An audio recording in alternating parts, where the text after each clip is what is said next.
Assalamualaikum warahmatullahi wabarakatuh. Innal hamdalillah nahmaduhu wa nasta'inuhu wa nastaghfiruh wa na'udzu billahi min shururi anfusina wa sayyiati a'malina may yahdihillahu fahuwal muhtadi wa may yudlil falan tajida lahu waliyyan mursyida. Asyhadu an la ilaha illallah wahdahu la syarika lah wa asyhadu anna Muhammadan 'abduhu wa rasuluhu alladzi la nabiyya ba'dah. Faqala Allah Subhanahu wa ta'ala, ya ayyuhalladzina amanu taqullaha haqqa tuqatih wa la tamutunna illa wa antum muslimun. Ya ayyuhalladzina amanu taqullaha wa qulu qawlan sadida yuslih lakum a'malakum wa yaghfir lakum dhunubakum wa man yuti'illaha wa rasulahu faqad faza fawzan 'azima. Ya ayyuhan nasu taqu rabbakumul ladzi khalaqakum min nafsin wahidah wa khalaqa minha zawjaha wa batha minhuma rijalan katsiran wa nisaa'a wattaqullaha alladzi tasaaluna bihi wal arham innallaha kana 'alaikum raqiba. Amma ba'du, nastaqal hadithi kitabullah wa khairal hadi hadi Muhammad sallallahu alaihi wasallam wa syarrul umur muhdatsatuha wa kullu muhdatsatin bid'ah wa kullu bid'atin dhalalah wa kullu dhalalatin finnar. Ikhwati fid din wa akhwat rahimani Allah wa iyyakum.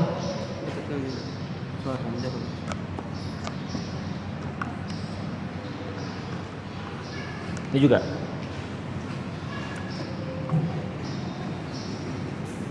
cek satu.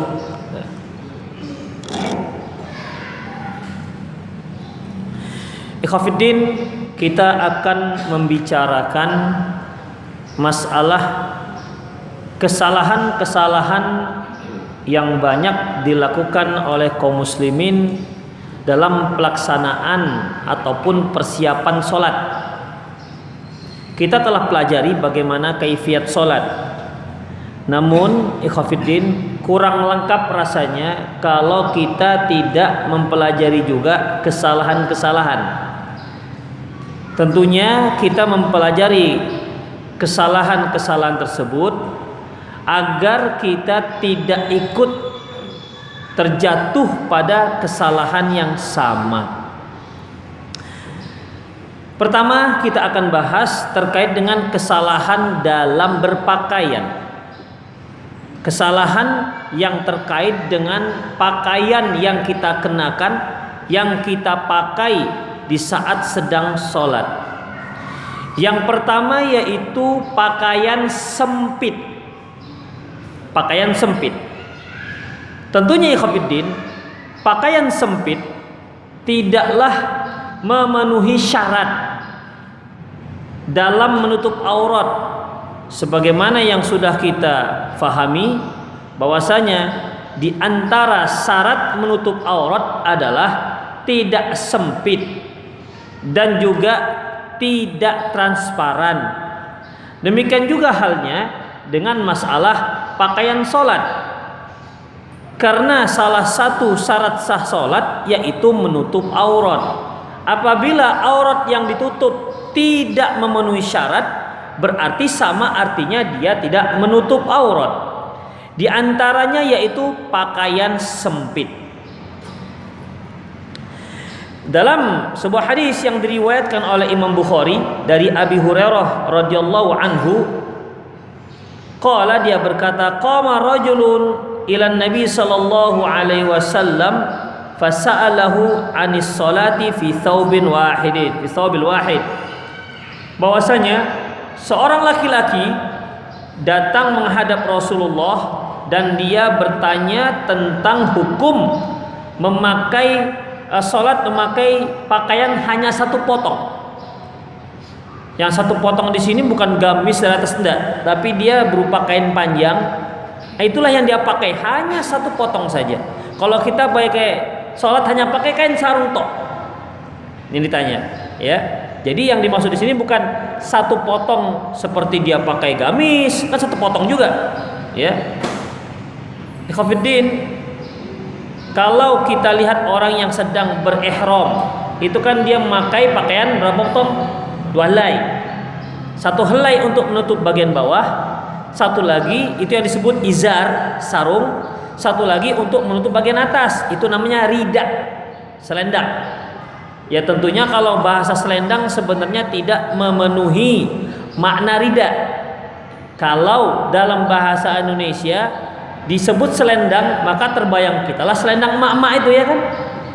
Selendang emak-emak yang tipis, hanya mungkin hanya 90 cm, panjangnya hanya 2 meter.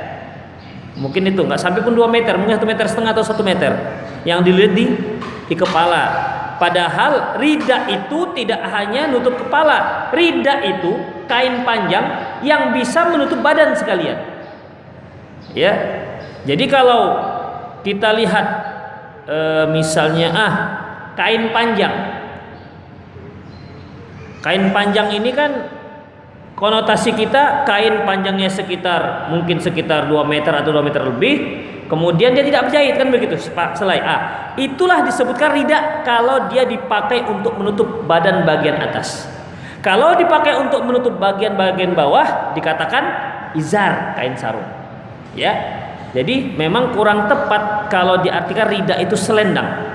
Kurang memenuhi definisi daripada rida itu sendiri. Baik. Seorang laki-laki datang kepada Rasulullah sallallahu alaihi wasallam dan laki-laki ini bertanya, "Ya Rasulullah, apa hukumnya kalau aku pakai pakaian satu potong saja?" Jadi dia pakai hanya kain sarung sajalah. Ya, satu potong. Apa hukumnya? Apa kata Rasulullah? "Awa kullukum yajidu thawbain?" Apa enggak ada di antara kalian yang memiliki 2 pakaian, 2 potong? Artinya kalau kalian memiliki 2 potong pakaian, ya pakailah dua-dua. Mengapa hanya satu? Itu maksudnya. Kemudian, summa sa'ala rajulun Umar. Lantas laki-laki tersebut, seorang laki-laki bertanya kepada Umar. Faqal, Umar mengatakan, pertanyaannya sama. Apa hukum? Bolehkah seorang sholat hanya mengenakan satu potong pakaian?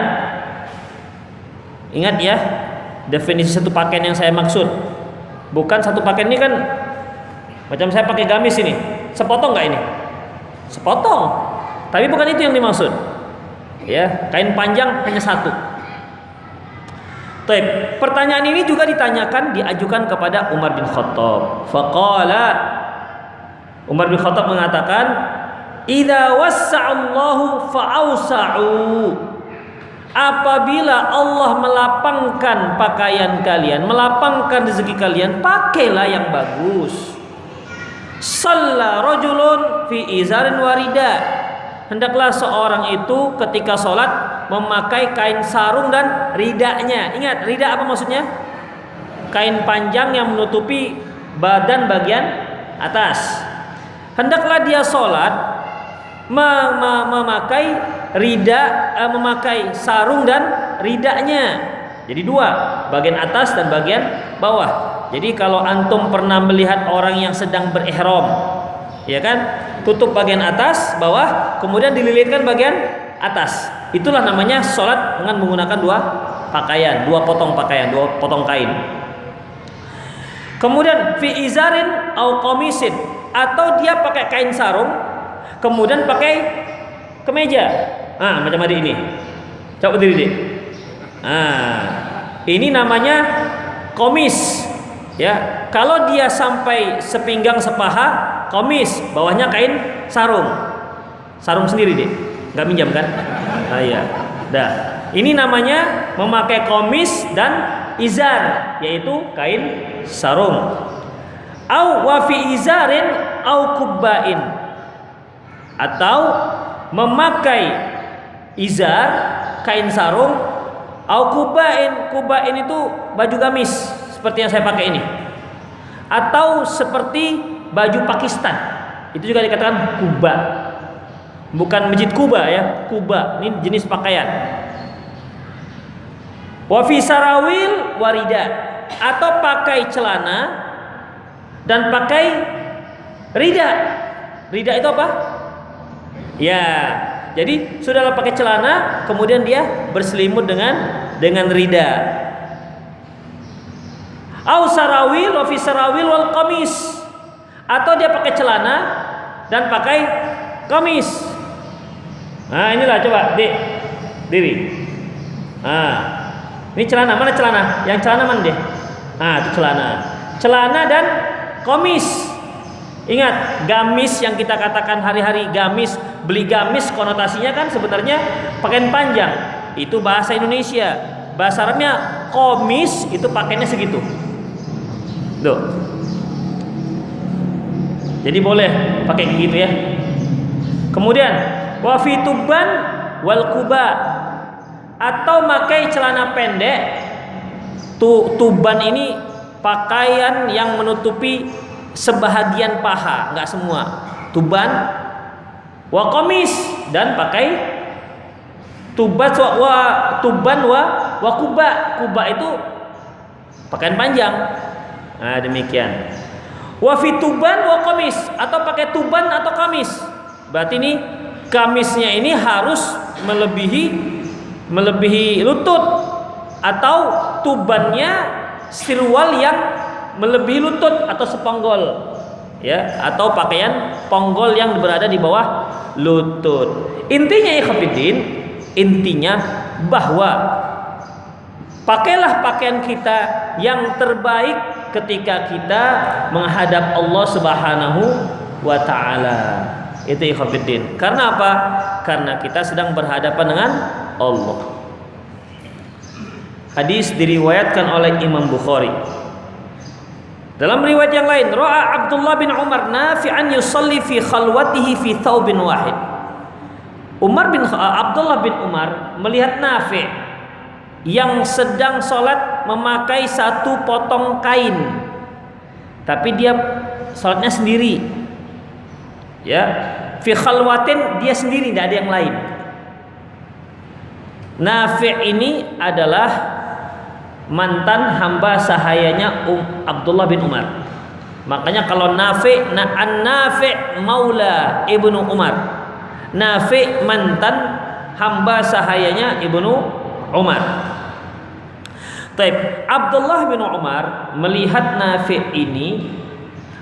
Nafi' ketika dia sholat sendiri, orang sepi, tidak ada yang lain kecuali dia, tapi sholatnya memakai pakaian satu potong. Ya, pakaian sarung aja lah, atas nggak ada apa-apa. Kemudian faqala lahu, lantas Abdullah bin Umar berkata kepadanya, alam aksuka taubain, loh, aku kan sudah beri kamu 2 potong pakaian.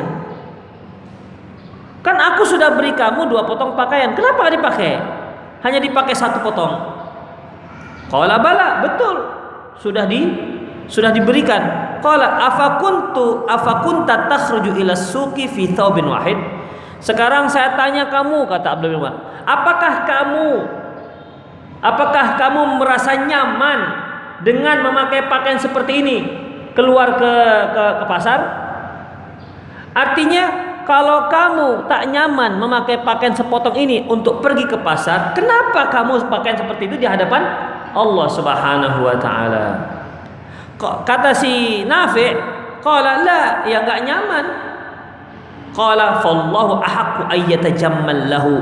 Sungguh Allah itu lebih berhak untuk kita itu berhias ketika kita melaksanakan sholat. Ini saya kira hampir semua kita kenal ini, ya.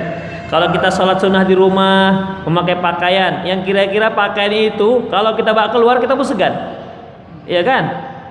Kan biasa kalau kita mau ke masjid cari pakaian yang rapi, sarung yang kusut aja nggak mau, ya. Kusut ini Umi, yang rapi. Kokonya, loh ini udah 3 minggu nggak dicuci. Yang lain, yang rapi, begitu kan? Demikian. Makanya kalau kita lihat orang-orang yang sholat ke masjid itu rapi semua. Bahkan merek kain sarungnya semua di bagian belakang bawah.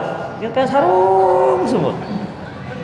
Itu kain sarungnya di bagian belakang tuh biasanya. Jadi kalau kita sholat sambil lihat gajah duduk, cap manggis. Iya, kok bisa gitu, kok serempak?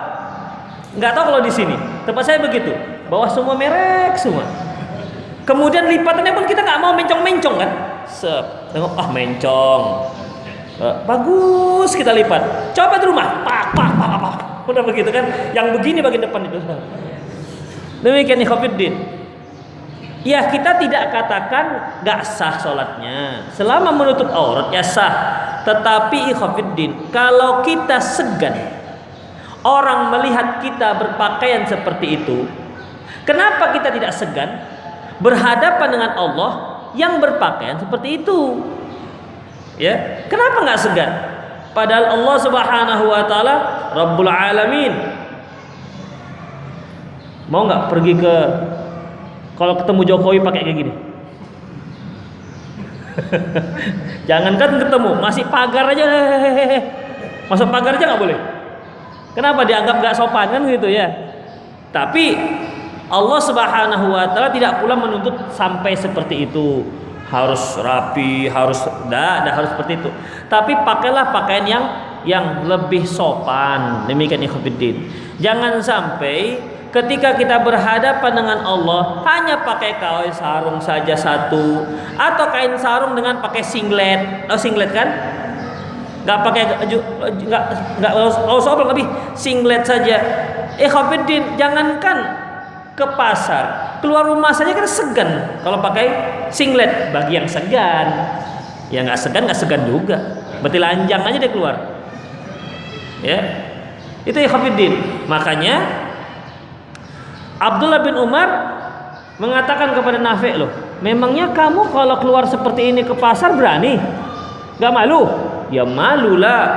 Sungguh terhadap Allah itu lebih harus malu. Itu ikhwatiddin. Inilah yang disoroti dalam masalah berpakaian ketika sholat. Baik. Jadi intinya firman Allah Subhanahu wa taala dalam surat Al-A'raf ayat 31. Khudhu ya bani Adam, ya bani Adam, wahai anak Adam, khudhu zinatakum 'inda kulli masjid. Ambillah perhiasan-perhiasan kalian setiap kali mau sholat. Jadi apa yang rapi itu yang lebih baik. Kita sholat pakai kopiah, itu jauh lebih baik ketimbang tak pakai kopiah. Walaupun kalaupun sholat tak pakai kopiah sah nggak? Sah, ya. Kita sholat tak pakai minyak wangi. Kalau ada minyak wangi pakailah ketika sholat. Itu ikhwatiddin. Apalagi kita sediakan baju khusus untuk sholat, misalnya yang rapi. Ketika sholat pakai. Itu ikhwatiddin. Itu akan lebih baik ya ketika kita berhadapan dengan Allah Subhanahu wa taala. Ambillah semua perhiasanmu ketika kamu akan melaksanakan sholat. Tuh, ada yang meninggal. Berkata Imam Syafi'i, wa in shalla fi qamisin yushaffu anhu lam tajuzhu as-shalah. Kata Imam Syafi'i, apabila seorang salat memakai pakaian di mana pakaian tersebut pakaian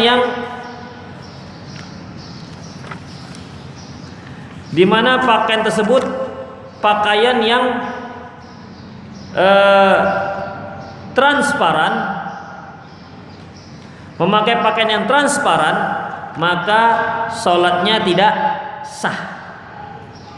Jadi harus tebal, terutama bagi antum-antum yang memakai celana yang berwarna putih.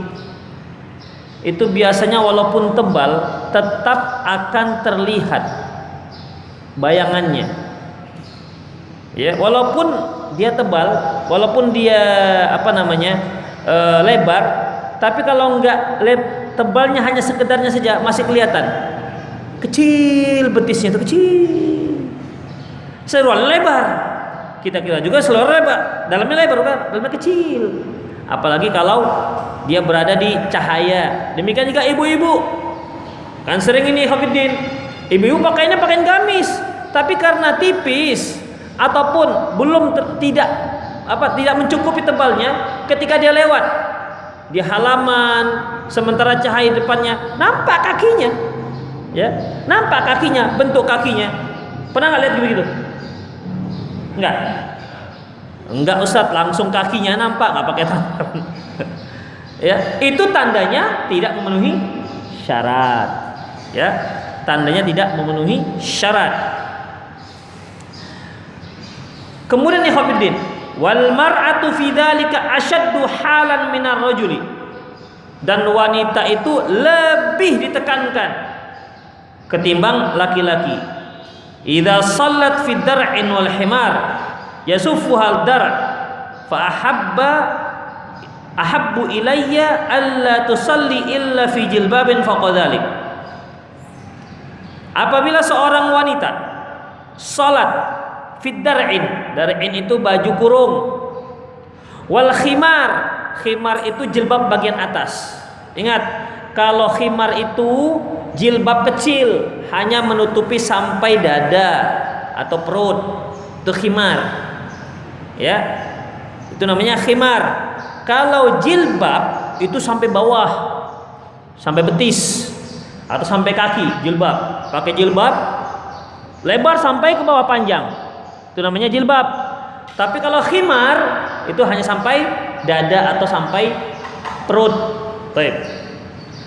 Apabila seorang wanita memakai baju kurungnya dan memakai jilbab kecilnya, ya gitulah khimar ya, jilbab kecilnya, tetapi jilbab kecilnya itu transparan, maka aku tidak menyukai mereka sholat seperti itu sampai dia memakai jilbab di atas khimar.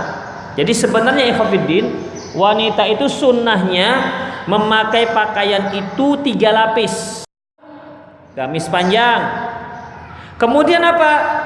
Kemudian jilbab pendek, itu biasanya selendang itu yang dililit, pendek, udah biasanya sampai seperut. Kemudian di atas khimar pakai jilbab panjang.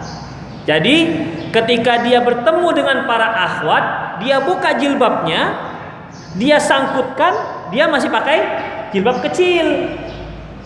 Gitu. Jadi bukan berarti buka jilbab udah langsung nampak rambut, enggak. Itu ikhwatiddin, supaya apa? Supaya lebih tertutup auratnya. Itu yang terbaik untuk kaum wanita. Oleh karena itu kalau orang-orang Arab ikhwatiddin yang multazimah, mereka ketemu dengan perempuan bukan menunjukkan rambutnya, enggak. Buka jilbabnya, udah disangkutkan, masih ada jilbab yang lain yang kecil. Itu dia. Itulah seharusnya. Jadi dia jilbabnya kalau kita bilang jilbab 2 lapis, satu jilbab kecil, satu lagi jilbab besar.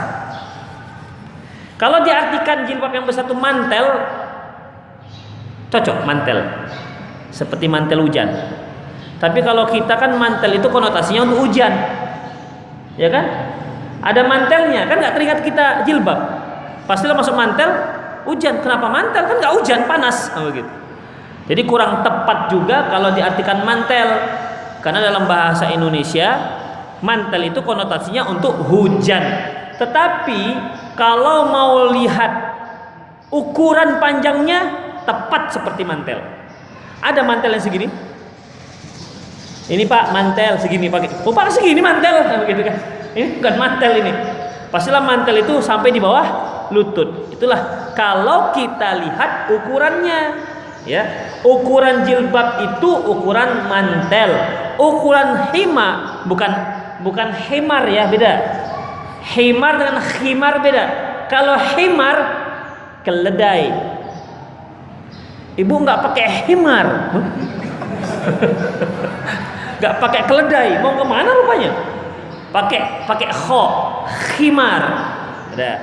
Kalau khimar yaitu jilbab yang biasa dipakai oleh akhwat-akhwat kita yang biasalah di Indonesia yang pakai jilbab pendek, itulah yang namanya khimar.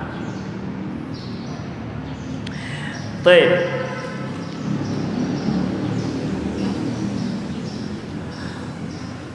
Wa dalil dzalik Rasulullah sallallahu alaihi wasallam bersabda, "Sayakunu fi akhir ummati nisa'un kasiyatun 'ariyat."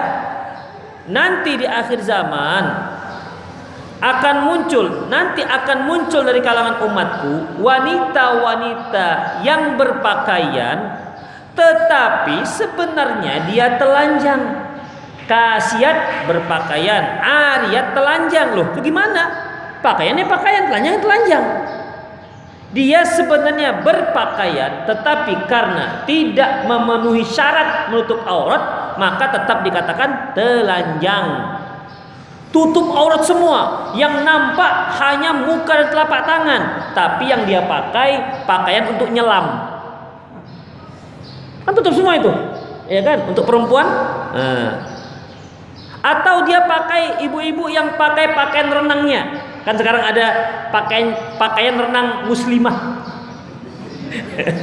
Saya juga nggak tahu tuh kapan kok jadi pakaian renang muslimah. Udah. Jadi pakaian ketat, bajunya ketat, ada puroknya hanya 3 cm lah puroknya. Udah, sisanya celana ketat, begitu kan? Kan nutup semua itu. Tinggal dia pakai kaos kaki. Pakai kaos kaki terlihatlah hanya muka dan telapak tangan. Tapi apakah sudah memenuhi aurat, memenuhi syarat untuk menutup aurat? Belum. Dia berpakaian menutup auratnya, tetapi apa? Masih dikategorikan kasiat, masih telanjang. Ikhwatiddin, ya. Sekarang ada model jilbab ibu-ibu itu yang lebar, masya Allah.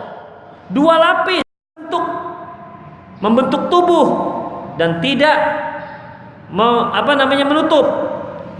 Wahunna kasiyat bil ismi, secara nama istilah memang mereka sedang berpakaian. Wa ariyat fil haqiqah, namun pada dasarnya mereka dikatakan tetap telanjang. Itu ikhwatiddin. Jadi pakaian itu harus harus benar-benar memenuhi syarat. Sama dengan laki-laki, ya. Laki-laki juga begitu. Berapa banyak kita lihat kaum bapak nggak suka kalau kaum ibu memakai celana pendek, tapi dia kalau jogging celana pendek, setengah paha, sisa bulu pahanya pun nampak. Padahal laki-laki sama dengan perempuan. Ketika dia menutup auratnya dari pusat,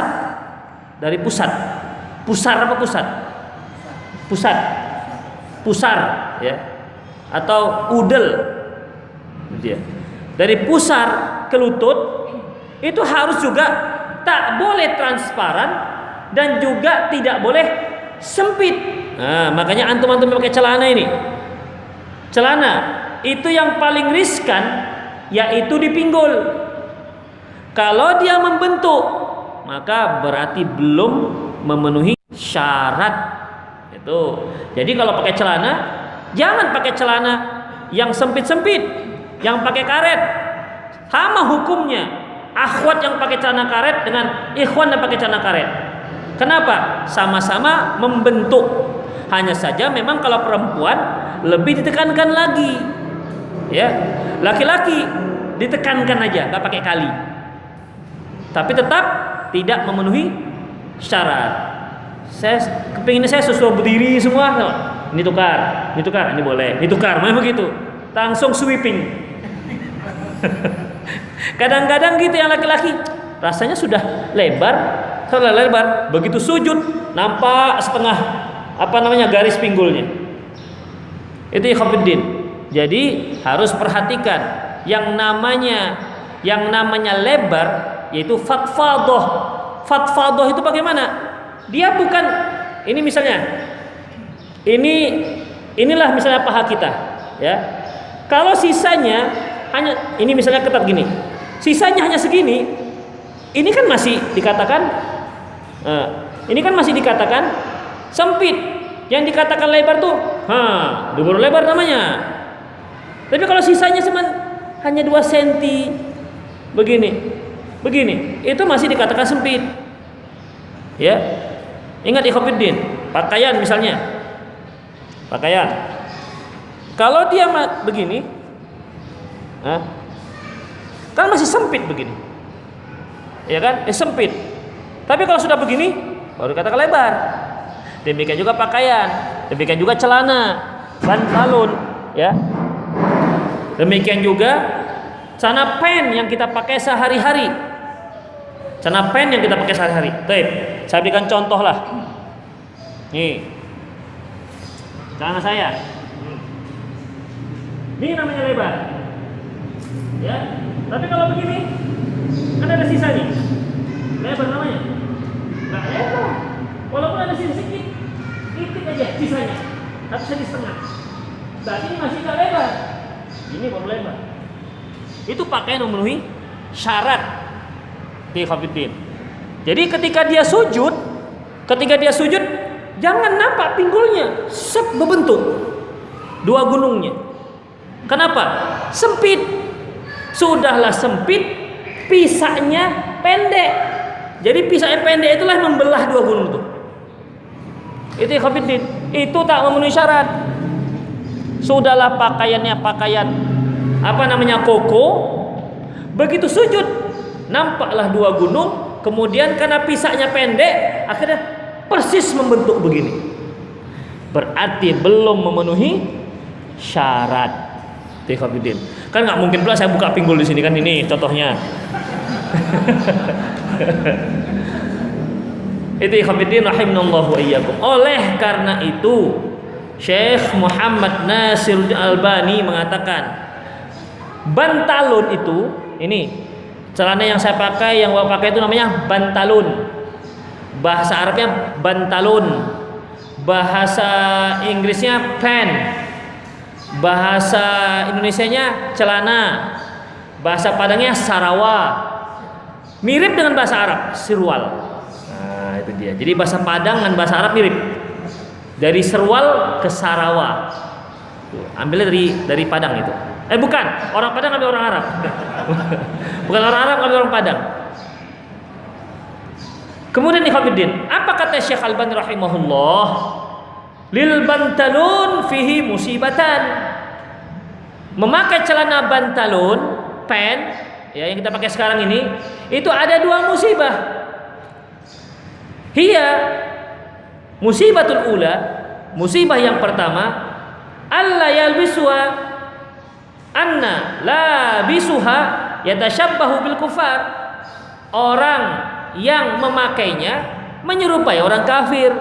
Karena kan memang sebenarnya kalau celana seperti ini ada resleting, ada kantong, ada pinggang, itu kan tidak celana pribumi Indonesia. Celana pribumi Indonesia kan tuh yang kewer-kewer, kemudian ada kolornya, ya kan, talinya. Tali ikat. Itu yang ada. Adapun yang pakai resletingnya begitu kan, itu dasarnya sebenarnya dari orang-orang kafir. Wal muslimuna kanu yalbisuna sarawil wasi'ah fatfadah. Dan orang-orang muslim dulu memakai celana yang lebar dan berkibar. Nah, itu dia. Lebar dan berkibar. Allati mazal al-ba'du yalbisuha fi Suriah wa Lebanon. Yang sekarang masih dipakai oleh sebagian orang-orang Rusia, Suriah dan Lebanon. Fama 'arafa al-muslimuna bantalun illa hina masta'maru. Dan kaum muslimun enggak tahu mana yang namanya bantalun itu, pen itu, kecuali setelah dijajah oleh orang-orang kafir. Tsumma lamman sahabal musta'mirun, ketika si penjajah meninggalkan tanah jajahannya, taraku atharhum sayyi'ah, mereka meninggalkan pengaruh buruknya. Wa tabannahal muslimun, akhirnya orang muslim pun ikut mengikuti cara mereka. Bighabawatihim wa jahalatihim, dikarenakan kebodohan dan kejahilan mereka. Itu musibah yang pertama. Musibah yang kedua, annal bantalun yuhajjimul aurah. Memakai bantalun itu dapat membentuk aurat. Aurat rajul firraq min ar-raqabati ila surah. Dan auratnya seorang laki-laki mulai dari pusar ke lutut. Wal musalli yaftadu alaih, dan seorang yang salat wajib atasnya ayyakuna ab'adu ma yakunu ayyasillaha. Dan seorang yang sedang sholat wajib baginya untuk menjauhi dirinya dari apa yang dimurkai oleh Allah Subhanahu wa taala. Wa huwa lahu sajid, dan apalagi di saat sujud. Ingat, apalagi dia saat sujud. Fataral ilyataini mujassimataini, kamu akan lihat pinggul-pinggul mereka itu akan berbentuk. Pinggul-pinggul mereka akan berbentuk. Baltaro ma bainahuma mujassaman, bahkan kamu melihat antara keduanya mujassaman, berbentuk. Jadi kalau dia lebar, kalaupun dia berbentuk, itu bukan dikarenakan sempit, tapi dikarenakan dia sedang ditimpa oleh kainnya, ya kan? Tapi ketika sempit, pisahnya pendek, maka otomatis pisahnya ini akan menekan ke belahan pinggul, ya kan? Sama seperti ini, Hafidin. Ini misal dada. Ya kalau dipendek, otomatis dadanya akan nampak. Kalau ininya dipendekkan. Demikian juga kalau pisahnya pendek, ketika dia sujud otomatis akan berbentuklah kedua pinggul. Dikarenakan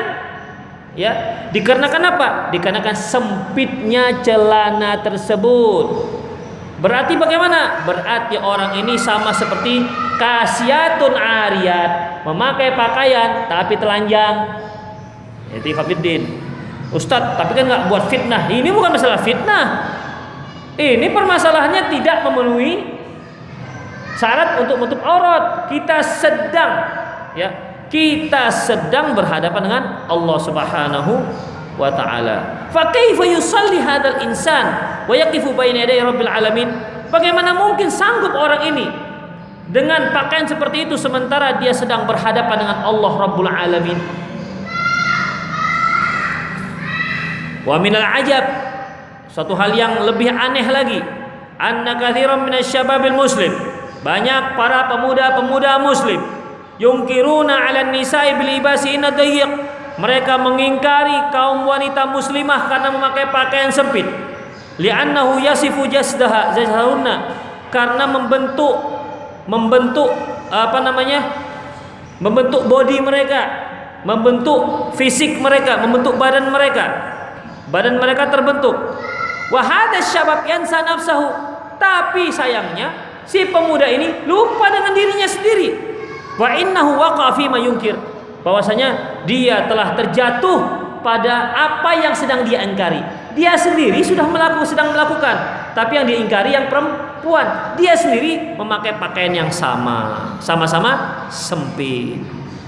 Farqu bainar mar'ati allati yalbisu libasu dayiq alladhi yasifu jismuha, dan tidak ada perbedaan antara dia dan wanita yang dia ingkari yang memakai pakaian sempit, sama saja dia. Kemudian wa baina syabab alladhi yalbisul bantalun wa huwa aidun yasifu ilyatai, sama dengan pemuda yang memakai pakaian bantalun yang sempit yang membentuk kedua pinggulnya. Wa fa'ilyati rajuli wal ilyatu mar'ati min haitsu annahu aurah, padahal pinggul perempuan dan pinggul laki-laki sama-sama aurat. Baik. Kemudian fayajibu 'ala syababi ayantabihu hali hadzal musibah allati 'ammathu illa man syaa Allah. Hendaklah para pemuda memperhatikan hal ini, karena musibah ini telah menimpa kebanyakan kaum muslimin, kecuali orang-orang yang dirahmati oleh Allah Subhanahu wa taala. Tikhafidin. Wa amma idza kana al-bantalun wasi'ah ghair dayyib. Adapun kalau bantalunnya, pantsnya itu wasi'an, lebar, ghairu dayyikin, tidak sempit, sahhat fihi salatuhu, sah salatnya. Wal afdal ay yakuna fawqa qamis yasturu ma baina surati wa rukbatain. Tapi akan lebih afdol kalau celananya tersebut di luarnya dia pakai lagi gamis yang menutupi antara pusat dan lututnya, seperti memakai pakaian Pakistan itu. Nah, demikian ikhwatiddin rahimani Allah wa iyyakum. Baik. Boleh saya yang muda-muda lah ya, saya inspeksi ya. Nanti kalau yang tua-tua malu dia, kasihan. Coba berdiri. Menghadap ke sana. Ruku. Ini masih lebar. Coba Rik. Ini kita biar tahu. Boleh lah. Coba deh. Ini bapak-bapak belum tentu. Ini kurang, ini pisahnya kurang nih, membentuk tuh. Ya tapi boleh juga lah, nggak masalah. Coba. Oh, dia udah pakai baju panjang, nggak apa-apa.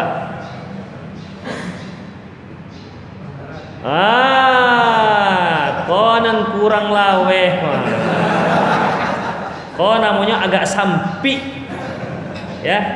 Tapi kalau tebalnya sudah oke, ya. Tebalnya sudah oke, tapi dia agak lebih sempit. Mana lagi? Bapaknya satu ya, saya pilih dulu. Nggak ada pula bapaknya yang semua lebar-lebar semua bapaknya. Ya udahlah. Cemas bapak, cemas. Demikian ikhwatiddin ya. Itulah dia. Jadi mohon diperhatikan kita sebagai seorang laki-laki untuk memperhatikan celana yang kita pakai. Ada yang lebih parah ikhwatiddin. Pinggulnya sudah besar.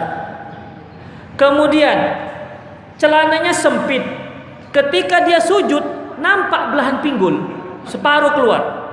Kita pas ruku, ya ilah depan kita dia. Nampak belahan pinggulnya itu seperempat. Orangnya gemuk.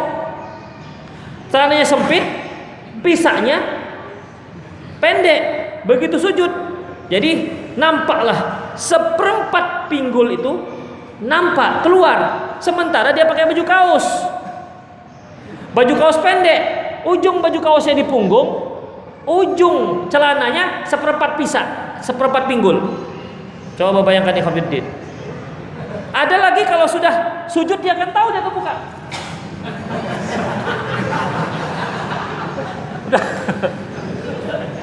Seperti perempuan kalau dia pakai rok pendek, ya kan duduk, tarik juga, begitu. Kenapa nggak pakai panjang aja sebagai tarik-tarik? Kan buat kerjaan namanya. Begitu ikhwatiddin, ya. Makanya hati-hati dengan cara menutup aurat, dan apalagi kita memakai pakaian ini di saat kita berhadapan dengan Allah Subhanahu wa taala. Baik ikhwatiddin, jadi intinya pakai bantalon yang antum pakai sekarang ini itu sah dengan catatan apa? Dia tidak sempit, fatfadhah, lebar berkibar, lebar berkibar. Dia tidak sempit. Sempit yang dimaksud ikhwatiddin tidak harus begini, ya. Ibaratnya ini jempol. Tidak harus begini namanya sempit. Ingat, dia lebar sedikit pun tetap saja sempit. Tapi kalau dia sudah begini, ini baru namanya lebar. Itu ingat ya. Bukan berarti, tapi Ustaz bisa kok masuk. Yo ilah, sekarang kan masuknya pakai plastik malahan itu kan. Pakai plastik supaya kakinya bisa masuk. Demikian ikhwatiddin. Kan sekarang ada celana anak muda itu dia celana le, tapi le-nya le karet. Ya kan? Jadi kalaupun dia masukkan HP, seharusnya HP-nya patah. Tapi karena dia karet, nampaklah menggelembung HP-nya. Nah, itu dia. Adapun dompetnya nampak gelembung dompetnya. Kenapa? Karena dia karet. Itu ikhwatiddin rahimanallahu wa iyyakum. Jadi ingat bahwasanya aurat itu ditutup pertama harus tebal dan tidak membentuk tubuh. Lebih mudah lagi ikhwatiddin. Mungkin antum pernah lihatlah seperti pakaian superhero. Nah itu dia kan, Spiderman, Superman, gimana? Pernah lihat kan? Itu menutup nggak? Menutup aurat. Tebal nggak? Tebal. Sempit nggak? Sempitnya itu yang bermasalah. Jadi jangan jadi superhero lah. Nggak tutup aurat. Jadi Ustaz, jadi kalau superhero-nya muslim apa? Pakai jubah begitu? Ya nggak ada. Yang ada bagi kita adalah yang superhero-nya kita adalah para sahabat ridwanullahi alaihim ajma'in yang menjadi qudwah kita sepanjang hidup. Nggak ada itu superhero. Baik, ikhwati fillah rahimanallahu wa iyyakum. Selanjutnya yaitu kesalahan berikutnya, salat tidak menutup aurat. Qala Syekh Abdullah bin Abdurrahman Al-Jibrin munabbihan ala ba'dil akhta'i alladhi yaf'aluha ba'dul musallin fi salatih. Berkata Syekh Abdullah bin Abdurrahman Jibrin mengingatkan beberapa kesalahan yang dilakukan orang yang sedang salat. Apa katanya? Katsirun minan nasi alladhi la yalbisuna thiyaba sabighah wa inna ma yalbisuna ahaduhum sarawil wa fawqa jubbah ala sadri wa dhahri. Banyak orang-orang kaum muslimin tidak memakai pakaian yang cukup, artinya cukup menutup aurat. Mereka hanya memakai celana, kemudian atasnya memakai kemeja, kemudian ala sadri wa dhahri, di atas punggung dan di atas dada. Fa idza raka'a, apabila ruku, qalasat jubbata, maka bajunya itu tersingkap punggungnya. Kenapa? Karena bajunya pendek. Ini biasanya kalau yang pakai baju kaos sempit. Ketika dia ruku, naiklah ujung bajunya ke atas punggung. Kemudian wan hasarat sarawil, maka tinggallah yang terlihat celana. Fa kharaja ba'dul dhahri, sehingga sebahagian punggung kelihatan. Wa ba'dul ajzi, dan sebahagian pinggul juga kelihatan. Wa mimma huwa aurah, yang termasuk aurat. Haitsu yarahu man khalfahu, di mana bisa dilihat oleh orang yang di belakangnya. Wa khuruju ba'dul aurah yubtilus salat, terlihatnya sebagian aurat itu membatalkan sholat. Tuh ikhwatiddin, hati-hati, batal sholat kita.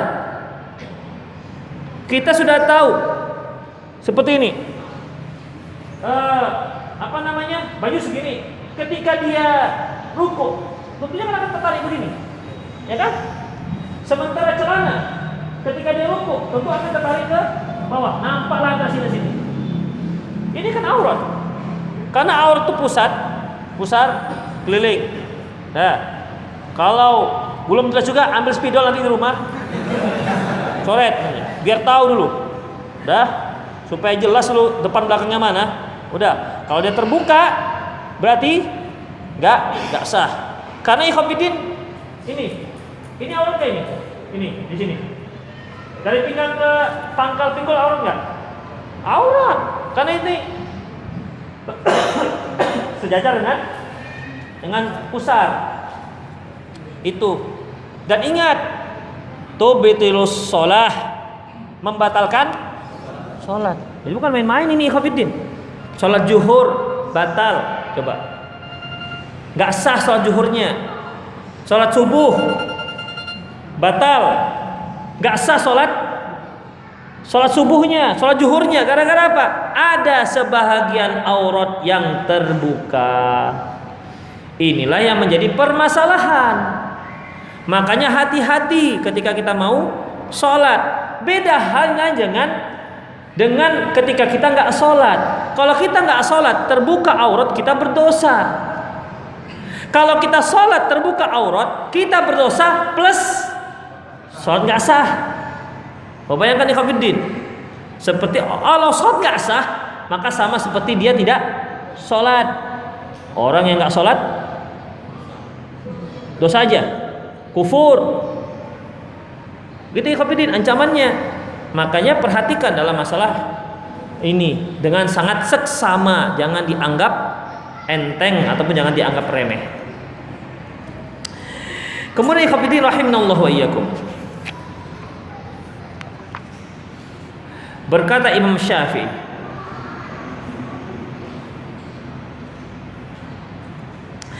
wa 'alal mar'ati an tughatiya fi sholati kull syai' ma 'ada kaffaiha wa wajhuha ma 'ada kaffaiha wa wajhaha. Bahwasanya seorang wanita haruslah dia menutup semua auratnya ketika sholat, menutup semua badannya ketika sholat selain wajah dan telapak tangan. Jadi sebenarnya auratnya kaum wanita ketika sholat sama dengan auratnya ketika dia tidak sholat. Jadi seharusnya kaum wanita yang keluar rumah yang pakaiannya sudah memenuhi syar'i itu tak perlu lagi bawa mukena, tidak perlu lagi bawa telekung. Kenapa? Karena pakaian yang dia pakai sudah memenuhi persyaratan untuk sholat.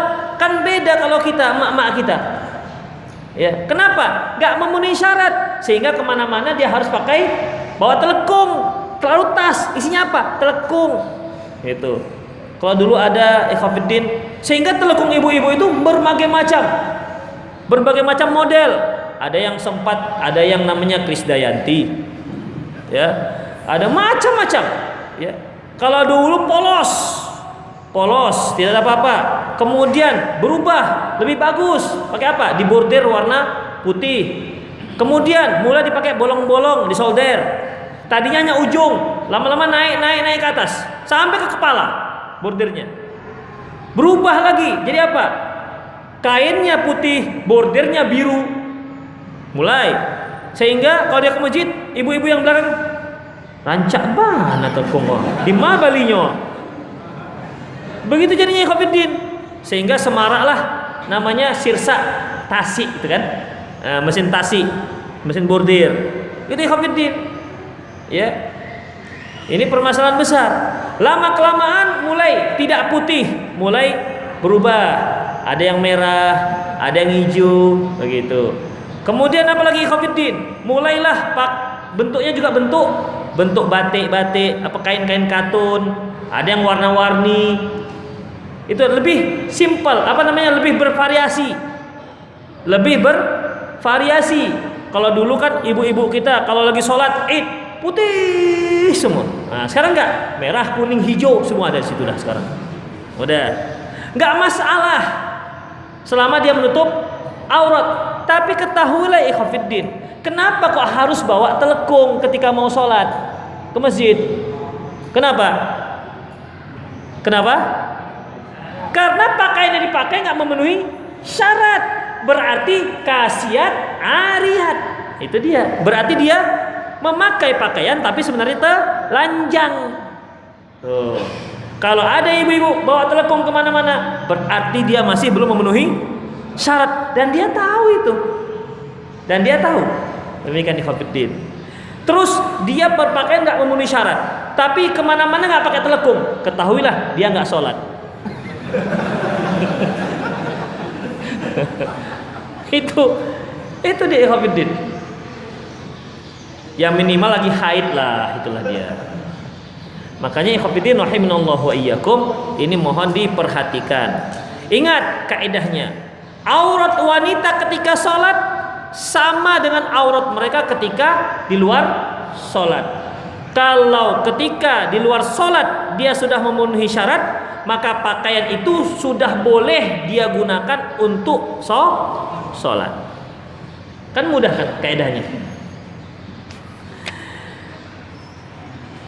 Kemudian ikhwatiddin rahimanallahu wa iyyakum. Hadis dari Abdullah bin Umar. Qala Rasulullah, man jarra thawbahu khuyala lam yanzurillahu ila yaumil qiyamah. Kata Rasulullah, barang siapa yang memanjangkan pakaiannya hingga di bawah mata kaki, maka Allah Subhanahu wa taala tidak akan melihat dia di hari kiamat. Faqalat Ummu Salamah, berkata Ummu Salamah, fa kaifa yasna'un nisa biduyulihinna? Ya Rasulullah, terus bagaimana dengan kami kaum wanita? Mereka kan pakainya di bawah mata kaki. Apa juga tidak akan dilihat oleh Allah Subhanahu wa taala? Kata Rasulullah, yurkhina shibron. Kalau begitu untuk kaum wanita, dia harus panjangkan pakaiannya sejengkal dari tengah mata kaki, dari tengah betis, bukan dari mata kaki. Sejengkal dari tengah betis. Coba antum, mana tengah betis? Coba, kemudian ukur sejengkal. Coba, mana tengah betis antum? Mana betis? Betis mana? Itu lutut, bukan betis. Itu lutut, betis itu ke bawahnya. Itu paha ya Allah. Itu betis ya. Tengahnya mana tengahnya? Enggak, bawah lagi. Tengah-tengah. Perlu pakai sentimeter. Udah. Bawah lagi. Itu dia. Coba sejengkal. Di bawah mata kaki. Coba antum ambil tengah betis, kemudian sejengkal. Itu pasti di bawah mata kaki. Kalau ada yang sejengkal di bawah mata kaki, ada dua kemungkinan. Imma kakinya kepanjangan atau jarinya kependekan. Itu dia. Ya, umumnya kalau dari tengah betis dijengkal itu pasti di bawah mata kaki. Jadi kata Ummu Salamah, ya Rasulullah, bagaimana dengan perempuan? Dia kan punya kain yang panjang. Kata Rasulullah, hendaklah dia ukurannya sejengkal dari tengah mata kaki, dari tengah betis. Kemudian, idan yang tangkashifna aqdamahunna. Kalau ya sejengkal ya Rasulullah, kalau begitu masih kelihatanlah kakinya. Namanya juga pas di bawah mata kaki itu. Ya, tepat di bawah mata kaki kalau sejengkal dari tengah betis. Kan masih kelihatan kakinya. Qal fayurkhinahu sira'an la yazidna alaihi. Kalau begitu silahkan dia panjangkan 1 hasta dari tengah betis. 1 hasta. Berarti kalau 1 hasta itu sisanya berapa ya? Sisanya ada sekitar 20 cm. Dari telapak kaki ada 20 cm. Jadi jalannya nyeret. Jadi pakaiannya jalan diseret. Terkena tanah. Kata Rasulullah, jangan lebih daripada itu. Ya, jangan lebih daripada itu. Jadi Khabiddin, loh, ibu-ibu kita apa Pak? Kalau dia sejengkal dari tengah betis, masih nampak dong telapak kakinya. Apa dia pakai sehasta? Nyeret. Apalagi pas musim hujan. Apa dia harus diangkat? Sama aja nampak juga. Jadi bagaimana? Pakailah kaos kaki. Itu Khabiddin sebagai solusi lebih mudah. Ya. Tapi Ustaz nanti basah. Dikarenakan apa? Dikarenakan hujan. Kalau nggak mau basah, pakailah sepatu ikan. Insya Allah nggak basah. Ya, itu Khabiddin. Kemudian, artinya apa Khabiddin? Artinya kaki, telapak kaki kaum wanita itu tetap aurat. Ada sedikit pertimbangan dari sebagian masyayikh, para ulama yang mengatakan bahwasanya wajah itu aurat bagi kaum wanita, untuk kaum wanita. Wajah wanita itu aurat. Bagaimana cara pendalilan mereka? Ya, sedangkan telapak kaki saja aurat, konon lagi wajah. Nah, itu dia. Apa ada orang terfitnah dengan kaki? Terfitnah dengan kakinya. Kan tidak ada. Terfitnah dengan wajah. Begitu. Jadi kias mereka begitu. Sedangkan telapak kaki saja itu aurat, apalagi wajah. Itu kan kias namanya Khabiddin. Tapi masalahnya karena jelas ada hadisnya yang jelas mengatakan wanita itu auratnya semua badannya kecuali wajah dan telapak tangan. Telapak tangan dalam bahasa Arab kafun. Kafun itu ini, baik yang telapak maupun yang punggung tangan, semuanya ini dikatakan kafun. Ya. Semuanya dikatakan kafun. Jadi kalau ada perempuan, memang kalau kita artikan kafun itu telapak tangan, sementara telapak tangan yang mana? Ini aja kan? Ini nggak telapak tangan. Jadi untuk mengartikan kata-kata kafun dalam bahasa Arab belum ada dalam Setahu saya belum ada dalam bahasa Indonesia. Kenapa? Karena kalau kita artikan telapak tangan, berarti ini aja. Seolah-olah ini menjadi aurat. Padahal kafun itu nih. Nah, ini dua-dua ini dikatakan kafun. Makanya ada sebagian kaum muslimah, kalau dia pas umroh, ini manset, di sini ada jari-jarinya, nah ini tertutup. Dah tertutup di sini. Telapak tangannya nampak. Itu ikhwatiddin. Jadi ini pendapat yang keliru. Yang dikatakan kafun atas dan bawah dan atas. Itu ikhwatiddin. Jadi yang rojih, Allahu a'lam bissawab, wajah wanita itu bukan aurat, boleh terlihat. Tetapi bukan berarti boleh dihias-hiasi. Jilbabnya bagus. Lipstiknya ya Allah tebalnya begitu, merah kuning hijau, ya. Jadi tidak dibolehkan.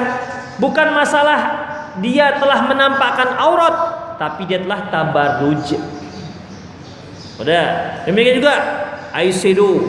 Kan ada bagus jilbabnya dari belakang, masya Allah, hitam-hitam, begitu lihat, masya Allah, bintang film baru pakai jilbab. Ya, artis baru pakai jilbab jadinya. Eyeshadow biru, bibir merah merkah, pipi seperti tampar orang. Itu ikhwatiddin. Itu terkenanya bukan masalah auratnya, tapi masalah tabarrujnya. Jadi apa hiasan yang boleh dipakai oleh seorang wanita? Boleh dia pakai inai. Tapi ingat, jangan inai hitam. Itu seperti tasyabuh dengan beruang.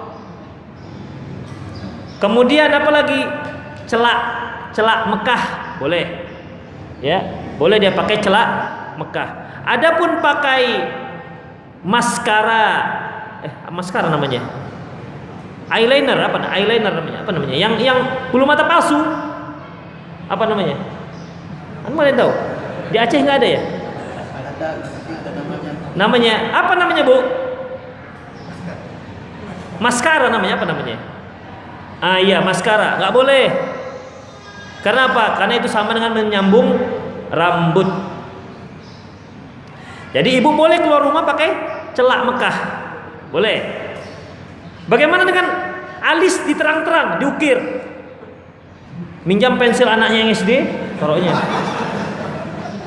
Boleh nggak? Nggak masalah, asalkan jangan dicukur-cukur dan dicabut-cabut. Karena kalau sampai dicukur dan cabut itu terlaknat, ya. Itu termasuk dalam laknat Allah Subhanahu wa taala. Itu nantilah. Kita masalah terkait dengan masalah aurat, ya, masalah aurat. Demikian ikhwatiddin rahimani Allah wa iyyakum. Wa fi riwayatin, dan yang lain, rakhasa Rasulullah li ummahatil mu'minin shibran summa zadahunna shibran. Bahwasanya Rasulullah sallallahu alaihi wasallam membolehkan pada istri-istri beliau untuk memanjangkan pakaiannya sejengkal dari tengah betis. Kemudian istri beliau minta, tambahkan lagi lah ya Rasulullah. Jadi orang-orang solehah itu begitu ya ikhwatiddin. Ketika dari suruh tutup, ya Rasulullah kurang panjang, nanti nampak. Kalau kita Rasulullah kepanjangan begitu kan. Kita minta kepanjangan, sudah di atas betis masih kepanjangan juga. Maunya di mana? Tidak pakai apa-apa gitu. Itulah bedanya ikhwatiddin. Jadi orang yang solehah itu menginginkan agar panjang kurang panjang supaya tertutup aurat dia, ya. Jadi summa istazidna, lantas istri beliau minta tambah, janganlah hanya sejengkal. Rasulullah masih nampak telapak kakinya. Lantas Rasulullah katakan, ya kalau begitu tambahkan sejengkal. Udah, satu hasta. Tidak boleh lebih dari satu hasta. Ini banyak kita lihat masih ada juga. Kalau memakai pakaian membuka aurat, betis nampak. Tapi ketika menikah, masya Allah, pakaiannya sampai 6 meter panjangnya belakang. Kan mubazir. Itu bukan ekor lagi namanya. Entah apalah namanya, ular naga lah mungkin namanya itu. Nampak kali borosnya kan? Islam nggak begitu, ikhwatiddin. Jadi Islam itu memfungsikan pakaian itu untuk menutup aurat. Untuk kaum ibu-ibu, dalam menutup aurat saya berikan kaedah yang sangat simpel. Ingat, kaedah yang sangat simpel. Apa itu? Pakaian ibu-ibu itu berfungsi untuk menutupi, bukan menghiasi. Itu aja ingat. Ingat, pakaian ibu-ibu itu untuk menutupi, bukan menghiasi. Kalau dia pakai jilbab panjang sampai betis, tapi payet-payetnya masih banyak. Tapi payet-payetnya kan Ustaz warna hitam.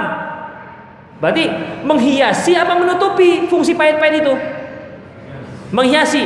Berarti belum memenuhi syarat. Itu dia. Oh, ada bordir hitam, tapi bordir ujungnya emas. Udah. Tinggal apakah menutupi ataukah menghiasi. Kalau dia termasuk dalam menghiasi, berarti belum memenuhi syarat.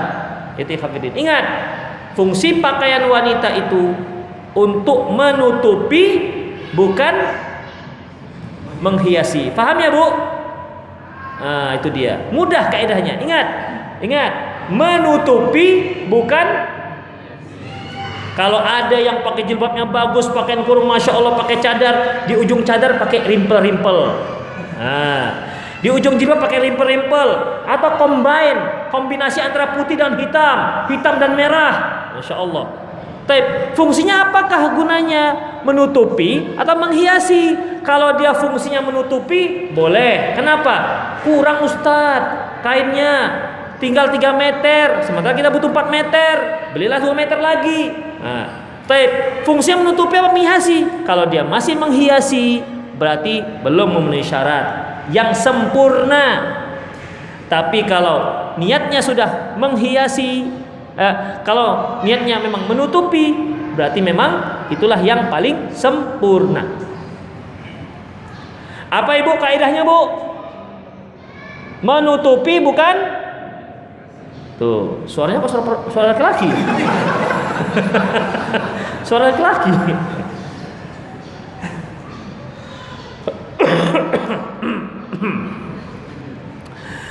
Kemudian ikhwatifiddin rahimani Allah wa iyyakum. Baik, kita lanjut aja. Selanjutnya apalagi pakaian yang tidak memenuhi syarat untuk sholat untuk laki-laki, yaitu sholatu musbilil izar, sholat yang memakai pakaian yang terjulur sampai di bawah mata kaki. Nih, khusus laki-laki, perempuan enggak. Kita ini sering terbalik-balik, Hafiddin. Yang laki-laki di bawah mata kaki, yang perempuan berlomba-lomba naikkan di atas mata kaki, bukan di atas mata kaki, sampai di atas lutut. Kan sudah terbalik-balik. Baik. Apa hadisnya? Dari Abi Hurairah radhiyallahu anhu. Qala, dia berkata, "Bainama rajulun yusalli musbilal izarahu, faqala lahu Rasulullah sallallahu alaihi wasallam, idhhab fatawadda." Fadhahaba fatawadda. Summa jaa. Ketika seorang sholat, sementara kainnya terjulur, kain ini pakaiannya, baik dia itu gamis panjang maupun kain sarung maupun celana, ya. Ketika dia sholat sampai pakaiannya menutup mata kaki, sampai berada di bawah mata kaki, lantas Rasulullah panggilnya. Ini laki-laki ini apa tadi? Sedang sholat. Ingat, laki-laki ini sedang sholat, pakaiannya menutupi mata kaki, jadi di bawah mata kaki. Setelah sholat dipanggil Rasulullah, panggil, sini bentar, kamu ulangi wudukmu. Itu dia, bukan suruh ulangi sholatnya, ulangi wudukmu. Fadhahaba fatawadda. Lantas dia pun pergi dan berwudu. Summa jaa, kemudian datang lagi dia. Qala idza fatawadda, datang lagi, ulangi wudukmu. Faqalla rajulun, Tapi Rasul belum kasih tahu kenapa disuruh ulang. Ya. Rasulullah tidak kasih tahu kenapa suruh ulang. Rasulullah hanya katakan ulangi wudukmu. Kalau wuduk disuruh ulangi berarti sholatnya diulangi. Orang wuduknya suruh ulangi. Ya. Sudah 2 kali ulangi lagi.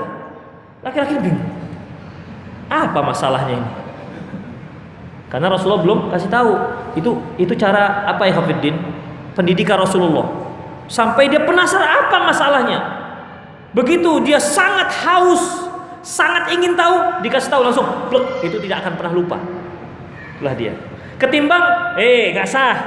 Itu nanti 3 hari lupa itu. Tapi kalau sudah wuduk lagi, balik lagi, wuduk ulangi, sehingga seperti ini Hafiddin, seperti padang pasir yang sedang kehausan air. Begitu tetes langsung kering, diserap ilmunya.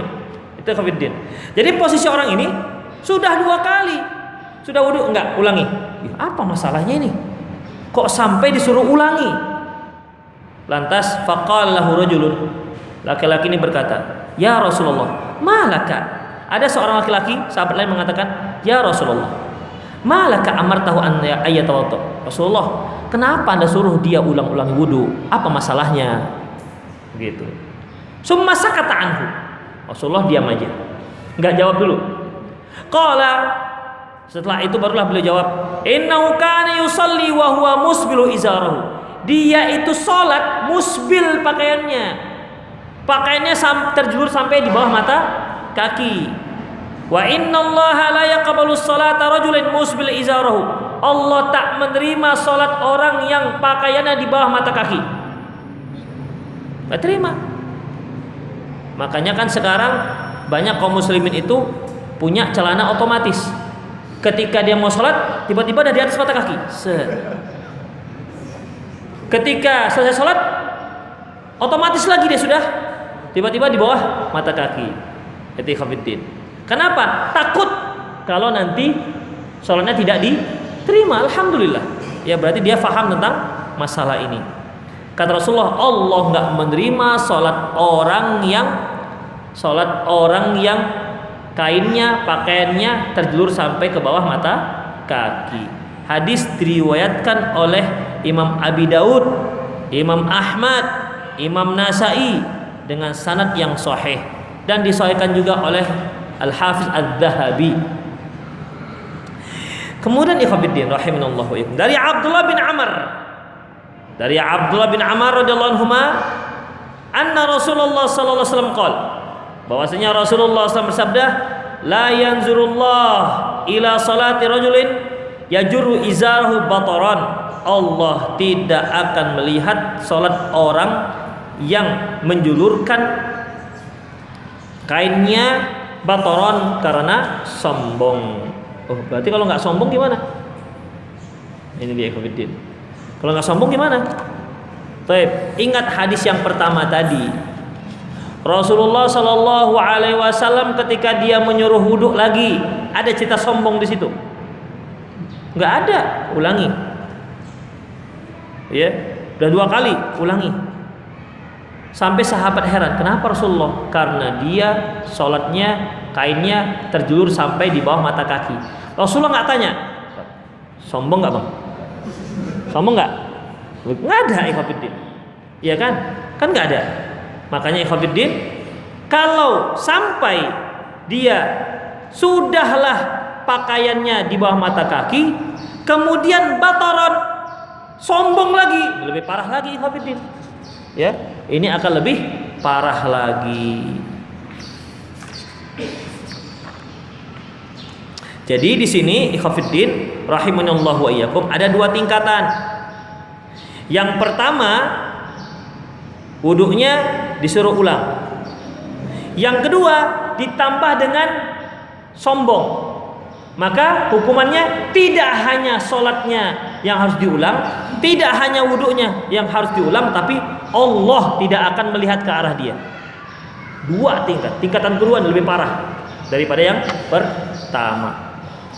Dari Abdullah bin Mas'ud, sami'tu Rasulullah sallallahu alaihi wasallam yaqul, aku pernah mendengar Rasulullah SAW bersabda, man asbala izarahu fi salati khuyala falaisa minallahi fihi hillan wala haram. Barang siapa yang salatnya memakai pakaian sampai melewati batas mata kaki dengan sombongnya, ingat, dengan sombongnya, maka Allah tak butuh, tak bermanfaat bagi dia salatnya, baik dalam keadaan halal maupun dalam keadaan haram. Artinya baik ketika dia sedang ihram maupun tidak ihram, Allah tak peduli dengan salatnya. Itu ikhwatiddin. Itulah yang terkait dengan masalah musbil izar. Ya, berkaitan dengan masalah musbil izar, di mana seorang laki-laki tidak boleh melakukan hal itu. Baik, ikhwatiddin rahimallahu wa iyyakum. Saya kira cukup saja dulu. Nanti coba mana tahu ada pertanyaan, silakan antum ajukan. Ya, silakan antum ajukan. Sampai nanti kalau masih ada waktu kita lanjutkan lagi. Fadhal. Ya. Bagaimana wanita kalau sholat itu rambutnya keluar? Baik. Wanita, bagaimana kalau ada rambut yang keluar? Saya bacakanlah kalau begitu, Khafiddin. Wanita jika ada auratnya yang kelihatan, berkata Imam Syafi'i, wa kullu mar'atin auratun illa kafaiha wa wajhuha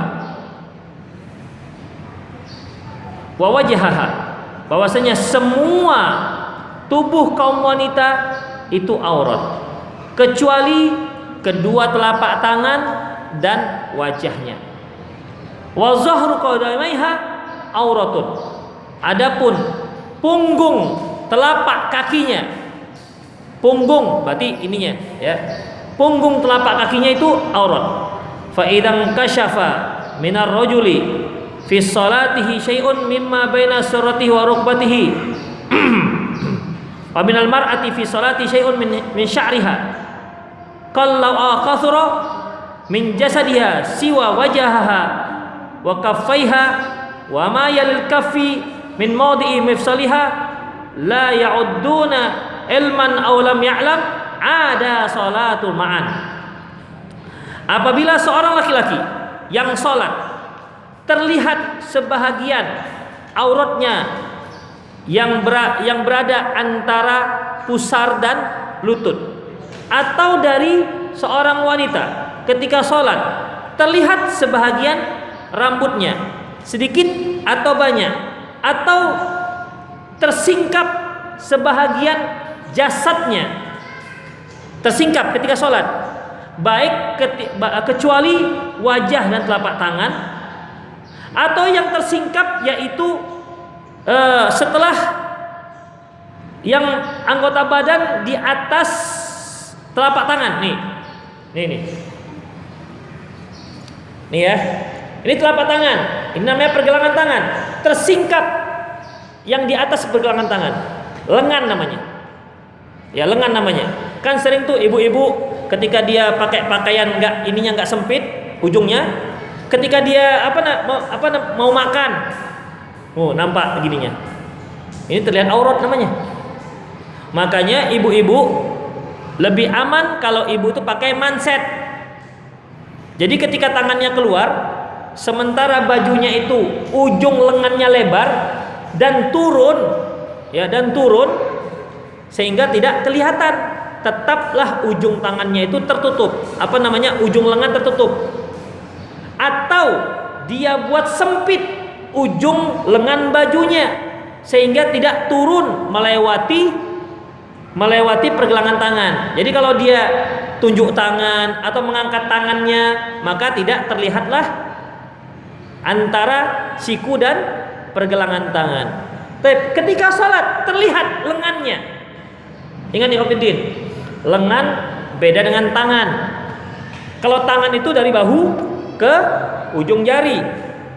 Kalau lengan itu antara pergelangan tangan dan siku. Antara siku dengan bahu apa namanya? Pundak, ini pundak. Lengan juga, tapi lengan atas. Ya, lengan juga, tapi lengan atas. Jadi antara pergelangan tangan dengan siku namanya lengan bawah. Antara siku dengan bahu namanya lengan atas. Dan yang sering kelihatan dari kaum ibu-ibu, di saat dia mengangkat tangannya, tersingkapnya lengan bawahnya. Karena apa? Karena ujung lengan bajunya itu turun. Makanya sebaiknya kaum ibu-ibu pakai manset, ya, manset, sehingga tidak tersingkap. Atau pakai lengan baju yang ujung lengannya sempit sehingga tidak turun menyingkap lengan bagian bawahnya. Baik. Atau lengannya yang tersingkap. Ilman alima aulam ya'lam. Baik mereka mengetahui ataupun tidak mengetahui, ada sholatu ma'an, maka wajib untuk mengulangi sholatnya lagi. Itu kata Imam Syafi'i. Ya.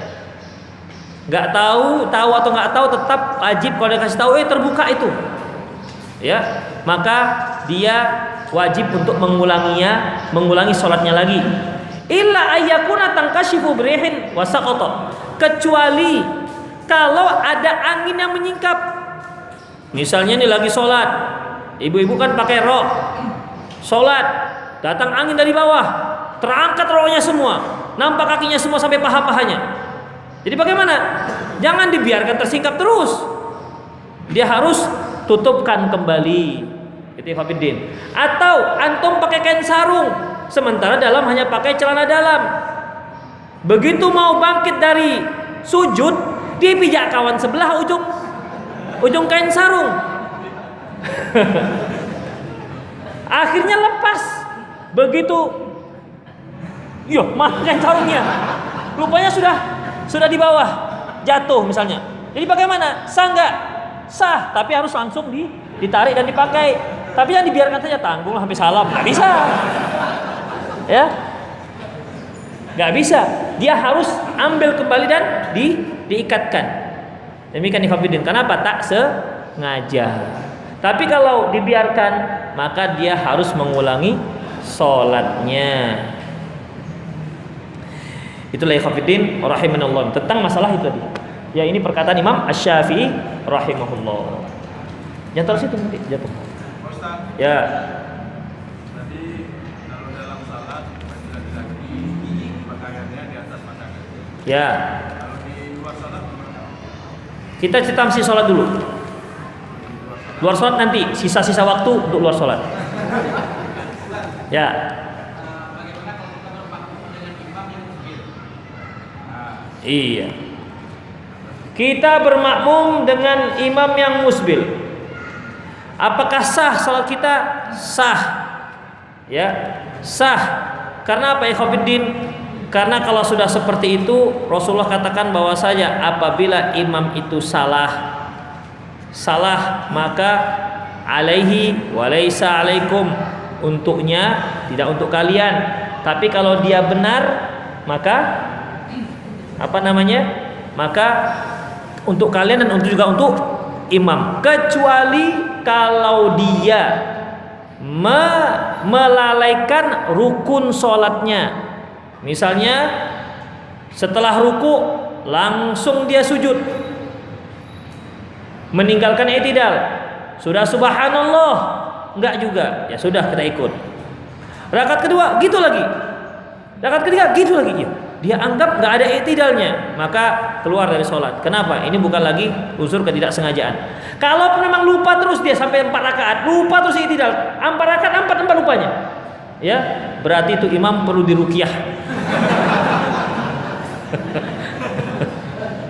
Kemudian setelah keluar jinnya, diajarkan, Pak, i'tidal itu rukun. Nah, begitu, ya.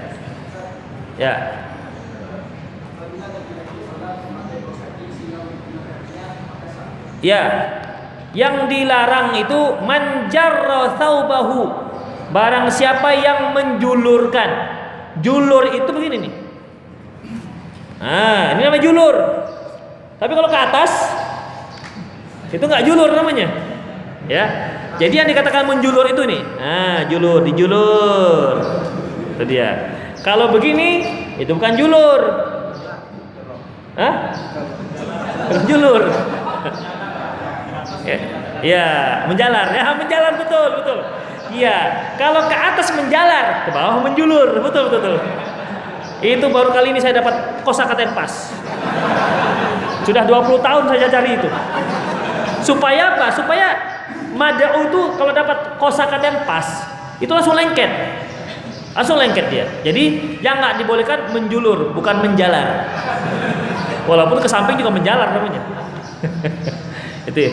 Jadi kalau pakai kaos kaki tidak mengapa. Kecuali kalau dia pakai apa namanya?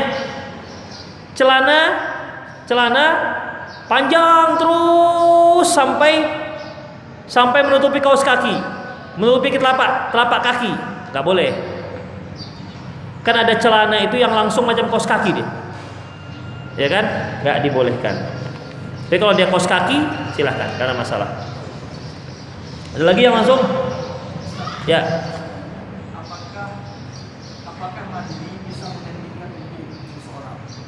Apakah mandi bisa menggantikan wudu? Enggak semua mandi maksudnya. Kalau diingatkan sebelum mandi, Ustaz? Enggak bisa juga. Tergantung, makanya enggak semua mandi saya katakan. Mandi yang apa sekarang? Kita tiap pagi mandi masalahnya. Nah, itu yang jelas. Pertanyaannya mandi junub. Enggak semua mandi. Ya. Kalau dia mandi junub, maka setelah mandi junub dia sudah bisa langsung sholat. Kaidahnya yang besar saja sudah bisa dihilangkan, apalagi yang kecil. Kecuali kalau dia buang air ataupun buang angin, besarnya tetap. Jadi bukan berarti ketika dia mandi junub setelah selesai anduan buang angin, wih gak sah ini mandi junubnya, dia mandi lagi, enggak. Mandi junubnya tetap sah, tapi wuduknya sudah batal, dia harus wuduk kembali. Itu dia. Ada lagi yang langsung? Tidak ada? Ya. Assalamualaikum Ustaz. Bagaimana bila kita sholat dalam keadaan pakaian basah? Habis keluar dari kolam renang langsung sholat zuhur di pinggir kolam renang gitu. Sekarang apakah baju yang basah, baju tadi lebar seperti akhwat kan baju lebar, ya kan? Baju lebar, jilbab lebar, mandi. Begitu keluar dari air gimana bentuknya? Pasti akan dia ngeplek namanya, ya. Ngeplek. Berarti kalau sudah ngeplek membentuk badan. Kalau sudah membentuk badan berarti tidak menutup aurat.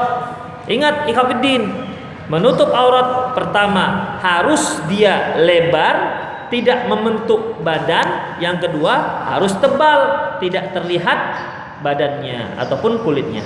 Jadi kalau basah berarti lihat basahnya, hafidin. Lihat basahnya. Ya, di bahagian mana basahnya? Misalnya si fulan jalan tempat yang licin, terjengkang, masuk lumpur pakaiannya, basah. Adapun yang bagian bawah ke lutut tidak basah. Boleh nggak dia sholat pakai pakaian itu? Boleh nggak? Nggak boleh. Kalau dia terjentangnya ke dalam septic tank. Karena pakaian itu najis. Tapi kalau sekedar basah, nggak apa-apa. Lihat di mana letak basahnya. Kalau letak basahnya itu, ikhwatiddin, sampai membentuk badan aurat, maka tidak dibolehkan. Kemudian basahnya juga basah yang bagaimana? Ada basah itu basah sedang dia basahnya. Kan ada kering, ada sangat basah, ada yang sedang basahnya. Kalau sedang basahnya, kaidahnya tinggal membentukkah dia, ngeplekkah dia. Kalau ngeplek berarti enggak boleh. Demikian juga para akhwat dalam memilih kain untuk menutup auratnya, pilih kain yang tidak jatuh dan yang tidak ngeplek. Kan sebagian sekarang ada pakaian itu, pakaian akhwat panjang pakaiannya, tetapi bahannya dari kaos, sangat berat dan jatuh sehingga membentuk tubuh, maka nggak dibolehkan. Ya, kalau sudah seperti itu.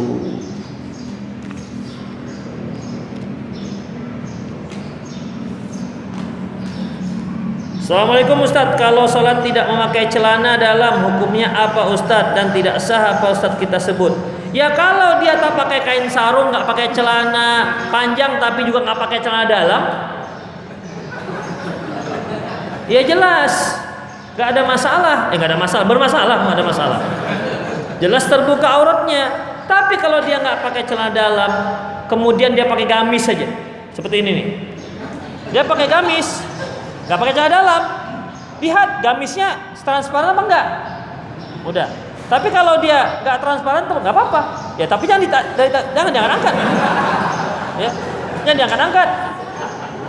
Kalau diangkat nampak auratnya. Itu ikhwatiddin. Ya jadi yang penting tertutup. Sekarang saya tanya pada antum, memangnya ada celana dalam pada zaman Rasulullah? Kan tidak ada. Ya, yang ada itu celana pendek atau yang disebut dengan tuban dalam bahasa Arabnya, tuban, celana pendek. Adapun celana dalam seperti kita itu yang segi 3, segi 4, segi 5 itu nggak ada. Ya. Jadi bisa dipastikan pada zaman Rasulullah itu tidak ada celana dalam seperti yang sedang kita pakai sekarang. Yang ada itu celana pendek. Assalamualaikum Ustaz, semoga Allah SWT selalu melindungi, menjaga dan selalu memberi kesehatan pada Ustaz, amin. Bagaimana ketika kita masbuk tertinggal 1 rakaat namun pada tasyahud akhir berjamaah,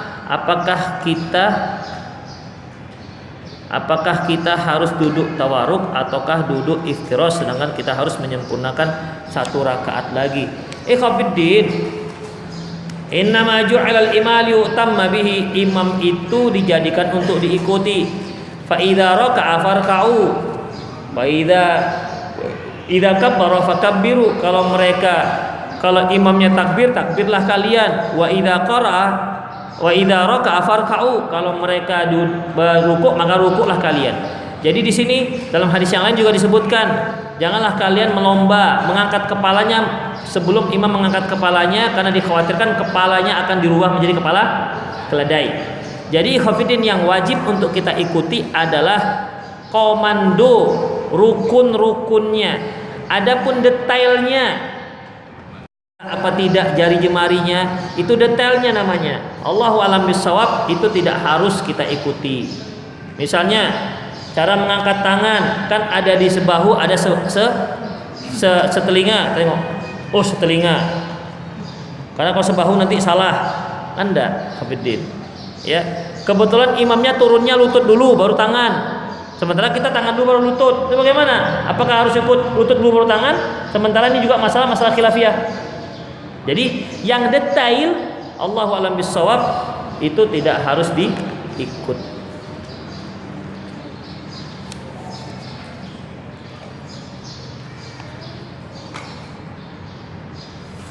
Kalau sholat sendiri di rumah, pakaian mukena 1 lapis bermotif bunga-bunga, bagaimana hukumnya? Ingat saja, selama dia menutupi, tidak transparan dan tidak tipis, silahkan.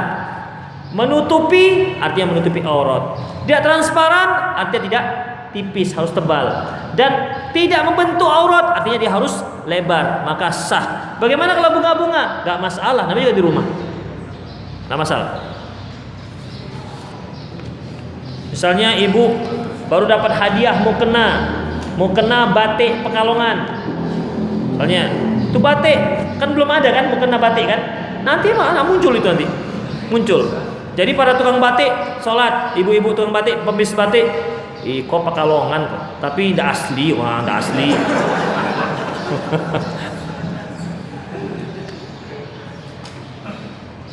Apa hukum menahan kentut saat sholat? Rasulullah SAW bersabda, la salata bidafi'i akhbathain. Tidak sah, tidak ada sholat orang yang sedang menahan dua buang air, baik air besar maupun kecil. Jadi khafiddin, la salata di sini bisa diartikan tidak sah, bisa diartikan tidak sempurna. Kalau sampai dia menahan buang air kecil dan buang air besar itu sampai sesak, berkeringat, memerah wajahnya, ya kan? Namanya juga sesak. Mau dibatalkan sudah rakaat terakhir. Itu dia. Kalau rakaat pertama masih oke lah kan gitu. Ini rakaat terakhir. Lama pula imamnya sujud. Kan sujud terakhir lama biasanya. Lama, ya Allah ini gimana? Menetes keringat itu. Padahal masjid pakai AC. Keringat menetes. Itu bisa batal salatnya. Kenapa ya Khafiddin? Karena tidak lagi konsentrasi gitu. Ya sama, pernah nggak antum mengalami sesak sekali sementara tidak tempat untuk buang? Kan gimana tuh rasanya? Masya Allah. Dikasih uang 3 miliar pun saya nggak terima itu. Ini dulu masalahnya selesaikan. Itu Khafiddin. Demikian juga masalah kentut sama. Ya, tapi kalau seandainya dia masih terasa mulus-mulus sedikit, ya, maka ini dikatakan tidak sempurna. Demikian juga kentut, ditahan kentutnya, ditahan. Kenapa? Dia sedang diare. Diare. Dia kalau keluarkan, dia nggak tahu apakah yang keluar angin atau air. Kan begitu bisa keluar orang diare. Angin apa air? Angin apa air? Udah dikeluarkan. Air yang keluar. Berarti namanya orang diare. Ya, semua kita pengalaman lah itu masalah itu, Ikhwafiddin. Yalah masalah ini, Ikhwafiddin rahimallahu wa iyyakum, tergantung dengan bagaimana yang dia rasakan. Allahu a'lam bissawab. Kita nggak katakan itu satu hukum, tapi hukumnya bisa berbeda sesuai dengan apa yang kapasitas yang sedang dia tahan. Apabila desakannya sampai 100 Newton misalnya, ya, maka itu bisa mengakibatkan batal. Kenapa? Nggak ada konsentrasinya. Ikhwatiddin rahimanallahu wa iyyakum. Allahu a'lam bishawab. Ustaz, tentang kaidah pakaian wanita yang menutupi bukan menghiasi. Itu tentang niat si pemakai baju atau baju yang memang tidak boleh dihiasi. Memang baju seorang muslimah untuk keluar rumah tidak boleh dihiasi. Dia fungsinya untuk menutupi. Tetapi kalau dalam rumah, hiaslah sehias-hiasnya. Mau pakai payet-payet, mau pakai merah kuning hijau di hadapan suaminya, silahkan. Ya, tapi untuk keluar rumah, dia hanya berfungsi untuk menutupi, bukan menghiasi. Di sini kita nggak cerita masalah sah dan tidak sah ya. Ya, sah dan tidak sah. Ya kalau ada seorang ibu pakai mukenanya banyak, bordirannya, nggak ada masalah, sah. Tapi dia terkena dalam masalah hias menghias. Assalamualaikum Ustaz, saya mau bertanya, kalau lupa menggulung celana di atas kaki atau mata kaki, gimana Ustaz hukumnya? Kalau lupa menggulung celana, ya, apakah bisa digulung ketika sholat?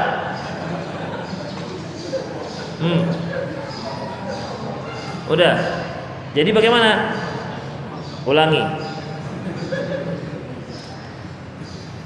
Ada satu hadis Ikhwafiddin, Rasulullah SAW melarang kita, nuhina anil kaftus taub. Kami dilarang untuk menggulung pakaian. Jadi di dalam sholat, ya Ikhwafiddin, di dalam sholat kita itu dilarang menggulung pakaian. Misalnya ketika sholat, nih, Ini nggak boleh ketika sholat begini. Dua-dua. Demikian juga celana. Ketika sholat nggak boleh begini. Hah? Menggulung bagian bawah. Ya. Ini nggak boleh. Kami dilarang untuk menggulung pakaian. Jadi bagaimana? Kalau yang pakaiannya di luar sholat, di bawah mata kaki, apa? Jadi bagaimana solusinya? Ya potong. Nggak ada solusi lain. Karena apa?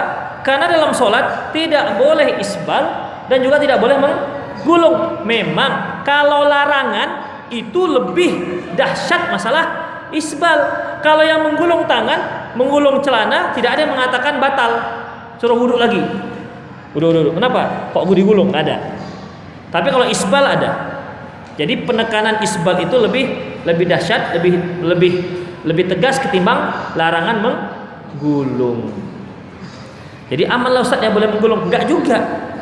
Ya, enggak juga. Jadi tetap harus dipotong. Kalau antum masih segan mau memakai celana tengah betis, minimal coba celana itu ukur pas betis misalnya apa ya? Misalnya pas tengah betis. Yang nggak boleh itu kalau sudah lewat. Kalau sudah lewat di situ kenanya. Tapi kalau masuk setengah nampak betis, setengah nampak mata kaki, setengah nampak, setengah tertutup begitu kan. Jadi antara baina. Belum mendapat ancaman, tapi ketika dia sudah menutup di bawah mata kaki, baru dia mendapat ancaman. Itu dia ikhwah fillah. Jadi bukan disuruh harus setengah betis semua wajib, enggak. Yang ideal dan yang terbaik itu setengah betis. Rasulullah katakan izarul mu'min nisfus sak. Kain sarung seorang mukmin itu setengah betis. Ini yang paling afdol. Ingat, setengah betis, jangan dinaikkan lagi dari tengah betis. Karena masih ada saya lihat ikhwah fillah gamis tangannya itu begini. Bukan lagi di tengah betis, bawah lutut sudah.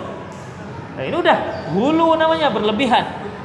Tengah betis, kalau kurang jelas juga ambil meteran, ambil spidol, tandain di tengah betis. Begitu supaya nggak susah-susah kali. Hilang Ustaz pakai spidol permanen, jangan spidol yang bisa dihapus. Itu ikhwatiddinnya. Jadi itu dia. Jangan di atas betis, tapi pertengahan betis. Bagaimana hukum makmum di belakang isbal? Ini sudah tadi ya. Bagaimana hukum melipat celana agar tidak musbil? Tadi sudah.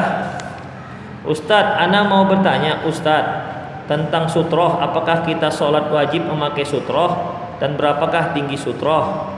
Rasulullah SAW mengatakan la yusalli ahadukum illa bisutratin.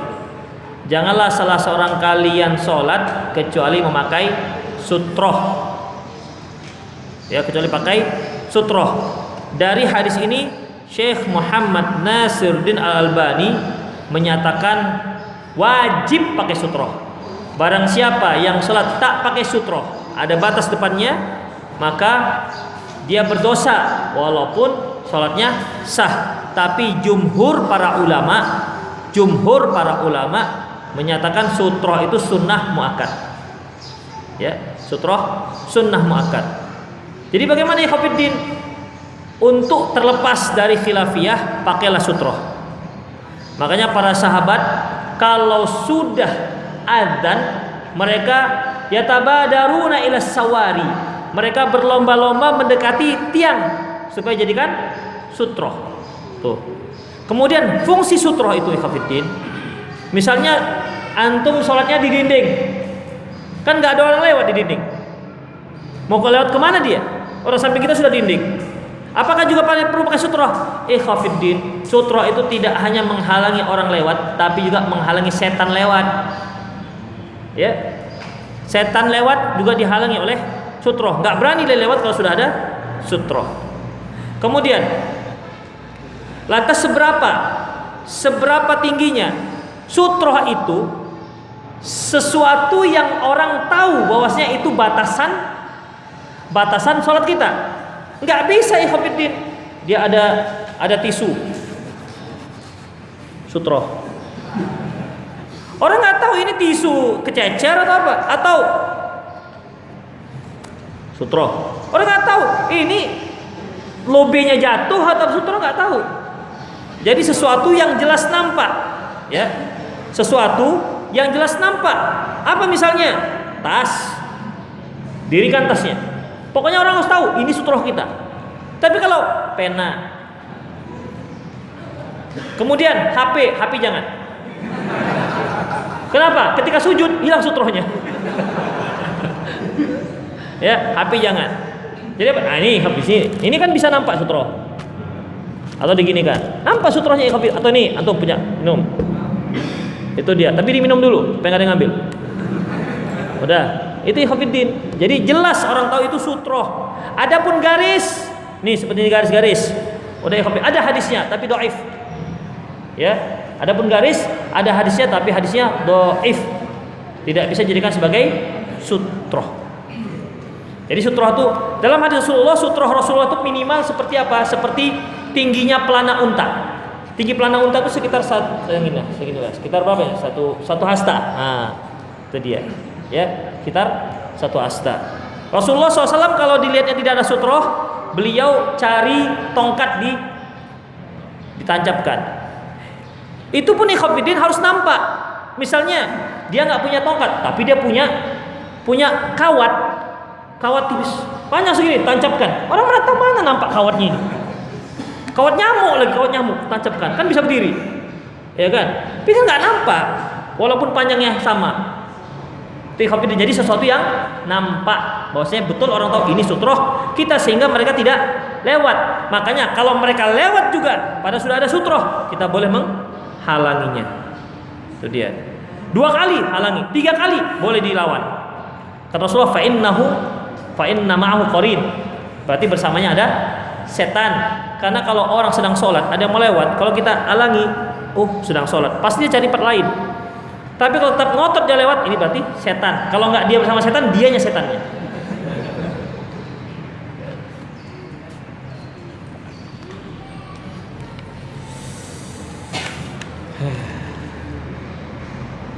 Apakah dalam melaksanakan sholat kita boleh ngupil atau ngorek telinga?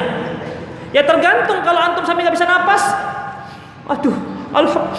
mau susah napas, udah nggak apa korek. Kalau susah juga berarti antum harus segera pergi ke rumah sakit dari tarik. Kalau memang sampai membuat sesak, ya, atau geli misalnya, ada upilnya, geli. Kalau enggak, dia kan ada sibuk di sini aja. Jadi kalau memang mudah dikeluarkan, silakan, tidak apa-apa. Sebatasnya itu aja. Tapi janganlah dari rakaat pertama sampai rakaat keempat gini aja. Udah, habis ini gantian di sini. Habis ini gantian di sini. Ya tentu itu banyak kali perbuatan. Jadi kalau memang tidak gerakan tak seberapa, hanya dengan misalnya dengan begini, sudah. Misalnya sudah, ya sudah. Tapi kalau berarti kan memang susah, gak bisa dilakukan ketika sholat. Itu ikhwatiddin. Intinya kita boleh bergerak. Misalnya gatal, boleh kita gatal, boleh, garulah nggak apa-apa. Tidak harus nunggu assalamualaikum baru gatal, enggak, garu boleh. Atau memperbaiki pakaian kita tercekik belakang misalnya, perbaiki, nah boleh. Pokoknya sesuatu yang dibutuhkan ketika sholat itu boleh. Sebagaimana hadis yang diriwayatkan dari Ali bin Abi Thalib, beliau membantu dengan tangannya terkait dengan masalah kebutuhan dia sholat, pakaiannya, ya, atau gatalnya, boleh, ya, walaupun itu bukan gerakan sholat, tapi seperlunya. Walaupun memang ada jenis orang itu ketika takbirul ihram mulai begatalan badannya. Nah, itu berarti kebiasaan buruk harus dia tinggalkan. Sama seperti ikhwatiddin, kalau sudah innal hamdalillah mulai ngantuk, nah itu juga penyakit. Begitu subhanallah hilang lagi. Begitu innal hamdalillah tuh lagi. Berarti itu penyakit. Makanya harus dihilangkan. Saya mau bertanya, bagaimana manset yang dipakai wanita itu ketat? Apakah itu boleh? Artinya ikhwatiddin sama seperti kaos kaki. Ketat nggak kaos kaki? Apa ada kaos kakinya itu kaos kaki seperti kita nyarungkan plastik asoy ke kaki? Kan enggak, ya kan? Ya kan? Yang penting ujung tangannya itu sudah lebar, sudah sampai menutupi aurat. Kemudian untuk menutupinya silakan dengan manset. Itu dia. Apakah hukum apabila kita sholat berjamaah HP kita berbunyi, apakah kita bisa mematikannya dengan sengaja? Boleh, ikhwatiddin. Itu kan termasuk membantu perkara yang terkait dengan sholat. Ya, HP kita bunyi. Apalagi kita sedang sholat berjamaah, akan mengganggu yang lainnya. Maka silahkan ambil HP lagi sholat nih, di kantong lagi sholat. Bunyi, tiding, tiding, tiding, tiding. Bil. Udah, matikan. Tak. Balik lagi, bunyi lagi. Ambil lagi. Selagi, ambil lagi. Bunyi lagi, apa yang Hafidin? Udah, buka aja dah, buka. Masukkan. Biar tahu dia kita sedang sholat. Tapi jangan. Ntar bang, 3. Jangan. Bentar lagi bang, lagi sholat. Gak bisa, batal sholatnya. Ya, kalau seperti itu batal sholatnya.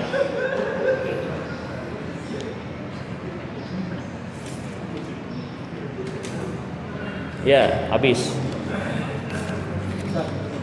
Antum sudah, bentar. Yang belum dulu. Saya mau bertanya, kalau lupa menggulung, udah tadi nih, kalau lupa menggulung.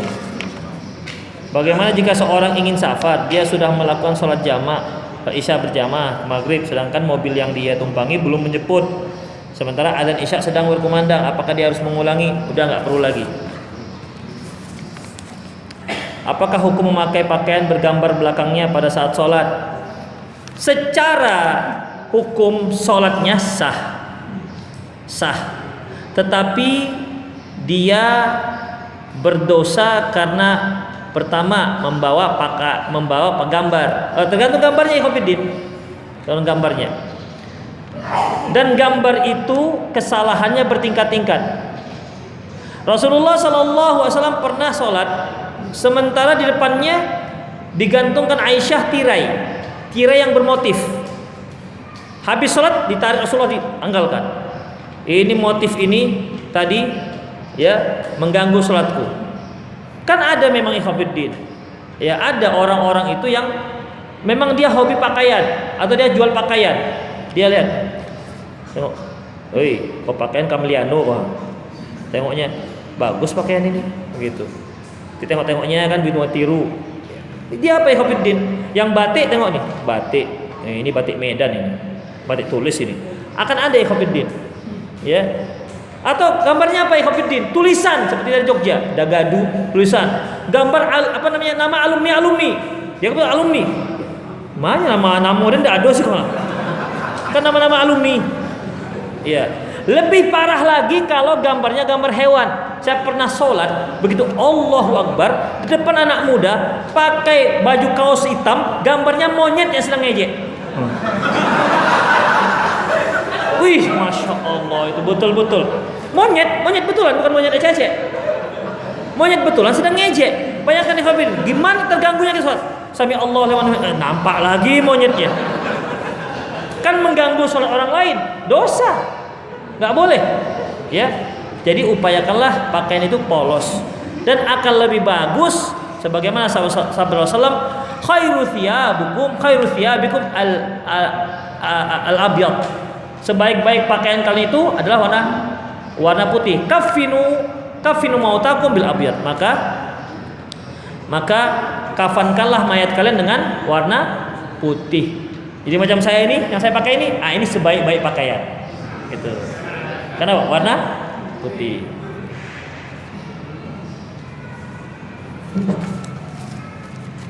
Assalamualaikum Ustaz, apakah boleh wanita memakai perhiasan dalam melaksanakan sholat? Ya, kalau perhiasannya itu perhiasan yang terlihat, sementara umumnya letak perhiasan itu di tempat aurat. Contohnya gelang. Gelang itu di mana tempatnya? Tangan, tempat aurat. Kemudian kalung. Di mana tak kalung? Di dada, aurat, di leher. Kemudian apa lagi? Kerabu. Di mana taknya? Di aurat. Udah. Maka kalau ini terlihat, berarti terlihatlah auratnya. Baik. Ustadz, ini enggak tempat aurat. Seperti apa? Rupanya ada akhwat kita tindik hidung seperti orang Pakistan. Nah, ya kan? Tindik hidung. Bolehkah? Silakan, gak ada masalah. Atau gelang kaki. Tempatnya di mana? Di dalam. Atau dia pakai gelang. Dia pakai telekung, nggak nampak tangannya. Kalaupun dia mengangkat, dia angkat dari dalam. Jadi nggak nampak tangannya. Tapi dia pakai gelang. Hanya saja setiap kali dia mengangkat tangan, tuntang ting tung ting tung ting tung. Banyak sekali gelangnya. Ketika Allahu Akbar, cing cing cing cing cing. Ya. Bagaimana? Maka nggak dibolehkan, walaupun sholatnya sah, tapi itu nggak dibolehkan. Allah mengatakan wala yadribna bi arjulihinna liyu'lama ma yukhfina min zinatihinna. Janganlah dia dengan sengaja memukul-mukulkan kakinya untuk memberitahu perhiasan yang sedang dia pakai di kakinya. Perhiasan yang dia sembunyikan di balik pakaiannya. Maka enggak dibolehkan. Ya. Enggak kelihatan tapi ada suara-suaranya. Jadi ibu-ibu yang pakai gelang, misalnya suka pakai gelang India. Gelang India itu kan banyak. Sekali pakai sampai ke siku, gitu kan? Atau pakai gelangnya 3, emas-emas semua. Apalagi mau pakai arisan, bawaannya itu main ngangkat tangan aja deh. Kenapa? Supaya nampak gelangnya.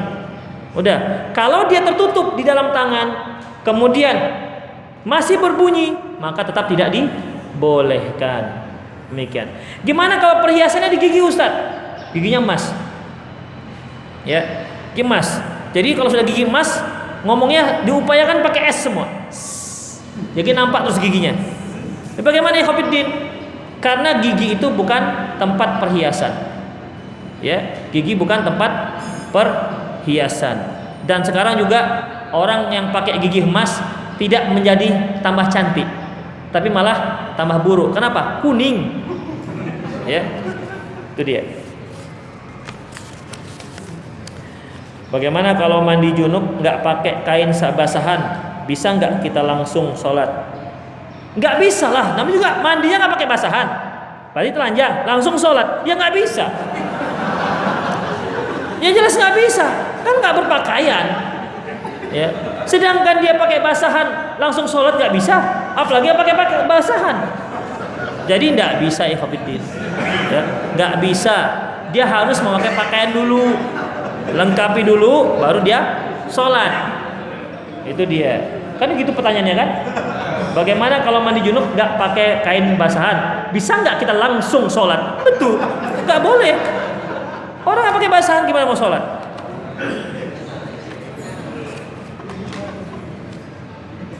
Hukumnya ketika sholat memakai baju yang bergambar makhluk yang bernyawa dan bertulisan. Ini sudah kita jawab tadi. Apakah hukum memakai pakaian bergambar belakang? Sama, udah dijawab. Assalamualaikum Ustaz, apakah boleh wanita memakai perhiasan dalam pelanggan? Udah tadi ya? Iya, itu dia. Jika anak kecil yang mengganggu atau bolak-balik di depan orang sholat, ataukah kita sholat gimana tuh Ustaz? Ya kalau anak kecil dia bolak-balik, biarkanlah bolak-balik. Kecuali kalau bapaknya bolak-balik, baru dihalangi. Kalau anak kecil biarkan saja. Nabi kan anak kecil. Ya. Syekh Al-Albani rahimahullah, beliau menyebutkan sebuah riwayat di mana Rasulullah Shallallahu Alaihi Wasallam sholat, kemudian ada kambing mau lewat, lantas beliau maju ke depan hingga perutnya terkena dinding, sehingga kambingnya pun lewat di belakang beliau. Setelah kambing lewat, beliau pun mundur. Udah. Syekh Al-Albani rahimahullah mengkiaskan antara kambing dengan anak kecil. Sehingga kalau ada anak-anak mau lewat, kita yang maju. Tapi Allahu a'lam bishawab, saya agak sulit menerima pengkiasan ini. Kenapa? Kalau kambing itu lewat sekali. Kalau anak kita itu muter-muter terus dia. apalagi agresif. Bisa lah kita maju mundur, maju mundur, maju mundur. Habis itu naik kita ya punggungnya. Kalau kambing nggak naik ke punggung kita. Naik punggungnya langsung sembelih besok. Iya kan? Jadi Khofiddin, kalau anak kecil Allahu a'lam bissawab, biarkan saja. Ya, buktinya Rasulullah sallallahu alaihi wasallam dinaikin oleh Hasan di punggungnya. Itu Khofiddin. Dan beliau pun ketika sholat membawa Hasan, beliau letakkan di samping beliau, bukan letakkan di saf. Kenapa? Ini anak belum sholat, belum bisa sholat. Makanya ketika beliau sujud, itu malah cucu beliau naik ke punggung beliau. Jadi Khofiddin untuk anak kecil, Allahu a'lam bishawab, tidak perlu, biarkan saja udah. Ya, biarkan saja. Malah di pangku kita dia duduk. Pas kita tasyahud, duduk di pangku kita. Mau kemana kita pergi? Ya kan? Kita pindahkan lagi, naik lagi dia. Kita pindahkan kuat, nangis dia. Mau bilang apa lagi? Demikian Khofiddin. Jadi kalau untuk anak kecil, insya Allah nggak apa-apa. Ya, insya Allah tidak mengapa. Kalau orang buta kan? Hah? Ya dilarang lah, larang. Kalau sholat pakai topi gimana Ustadz? Terus kalau sholat nggak pakai peci gimana? Nggak apa-apa, ya. Nggak apa-apa kalau sholat nggak pakai peci, nggak pakai apa namanya lobe, ya, ini lobe namanya, nggak apa-apa. Tapi sunnah hukumnya khudzu zinatakum inda kulli masjid. Ambillah perhiasanmu setiap kali kamu mau sholat. Saya mau tanya, kalau sholat pakai topi gimana? Nah.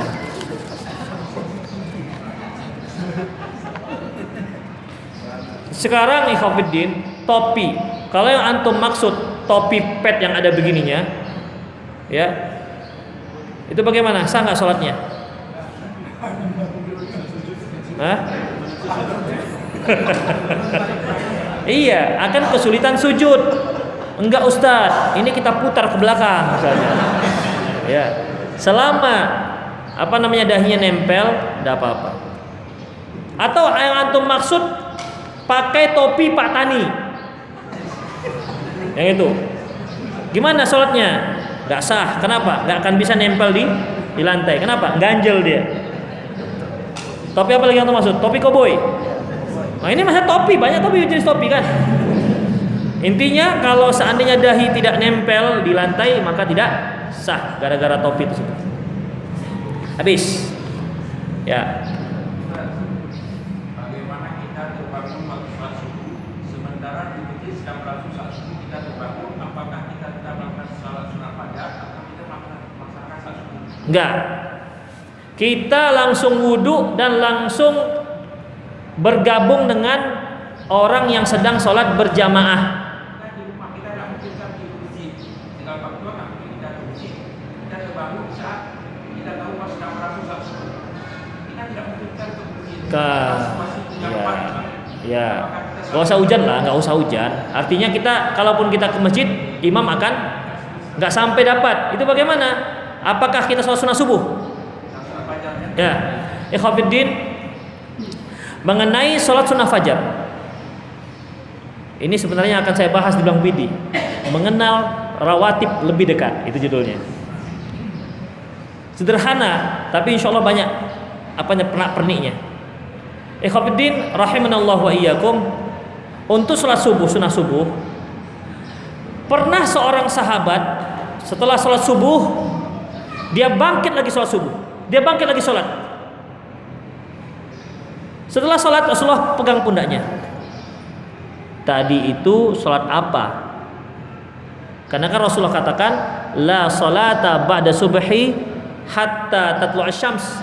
Tidak ada sholat setelah sholat subuh sampai matahari terbit.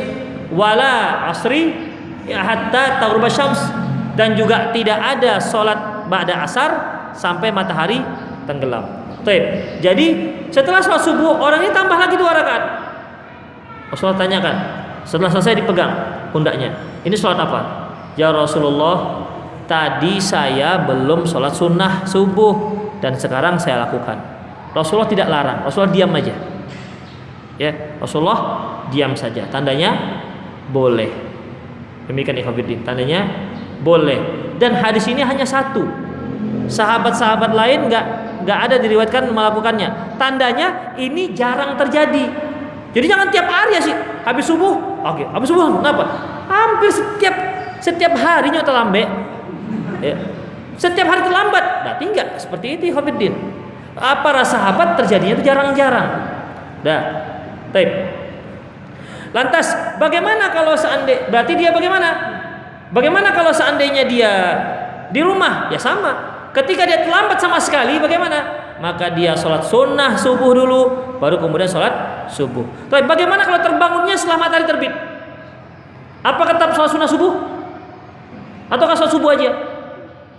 Dalam sebuah hadis di mana Rasulullah satu rombongan sholat kesiangan, lantas setelah itu dan tidak ada yang membanguni mereka kecuali teriknya matahari. Tapi karena teriknya matahari itu dikarenakan baru terbit, Rasulullah terbangun, membanguni para sahabat lain dan menyuruh, ayo kita berangkat dulu. Setelah matahari sudah terbit seluruhnya, lantas Rasulullah SAW menyuruh para sahabat ya untuk melaksanakan sholat, di mana mereka sholat sunnah dulu, baru kemudian sholat subuh. Jadi sholat sunnah subuh tetap. Habis ya? Ya, demikian ikhwatiddin rahimanallahu wa iyyakum. Semoga apa yang disampaikan bermanfaat.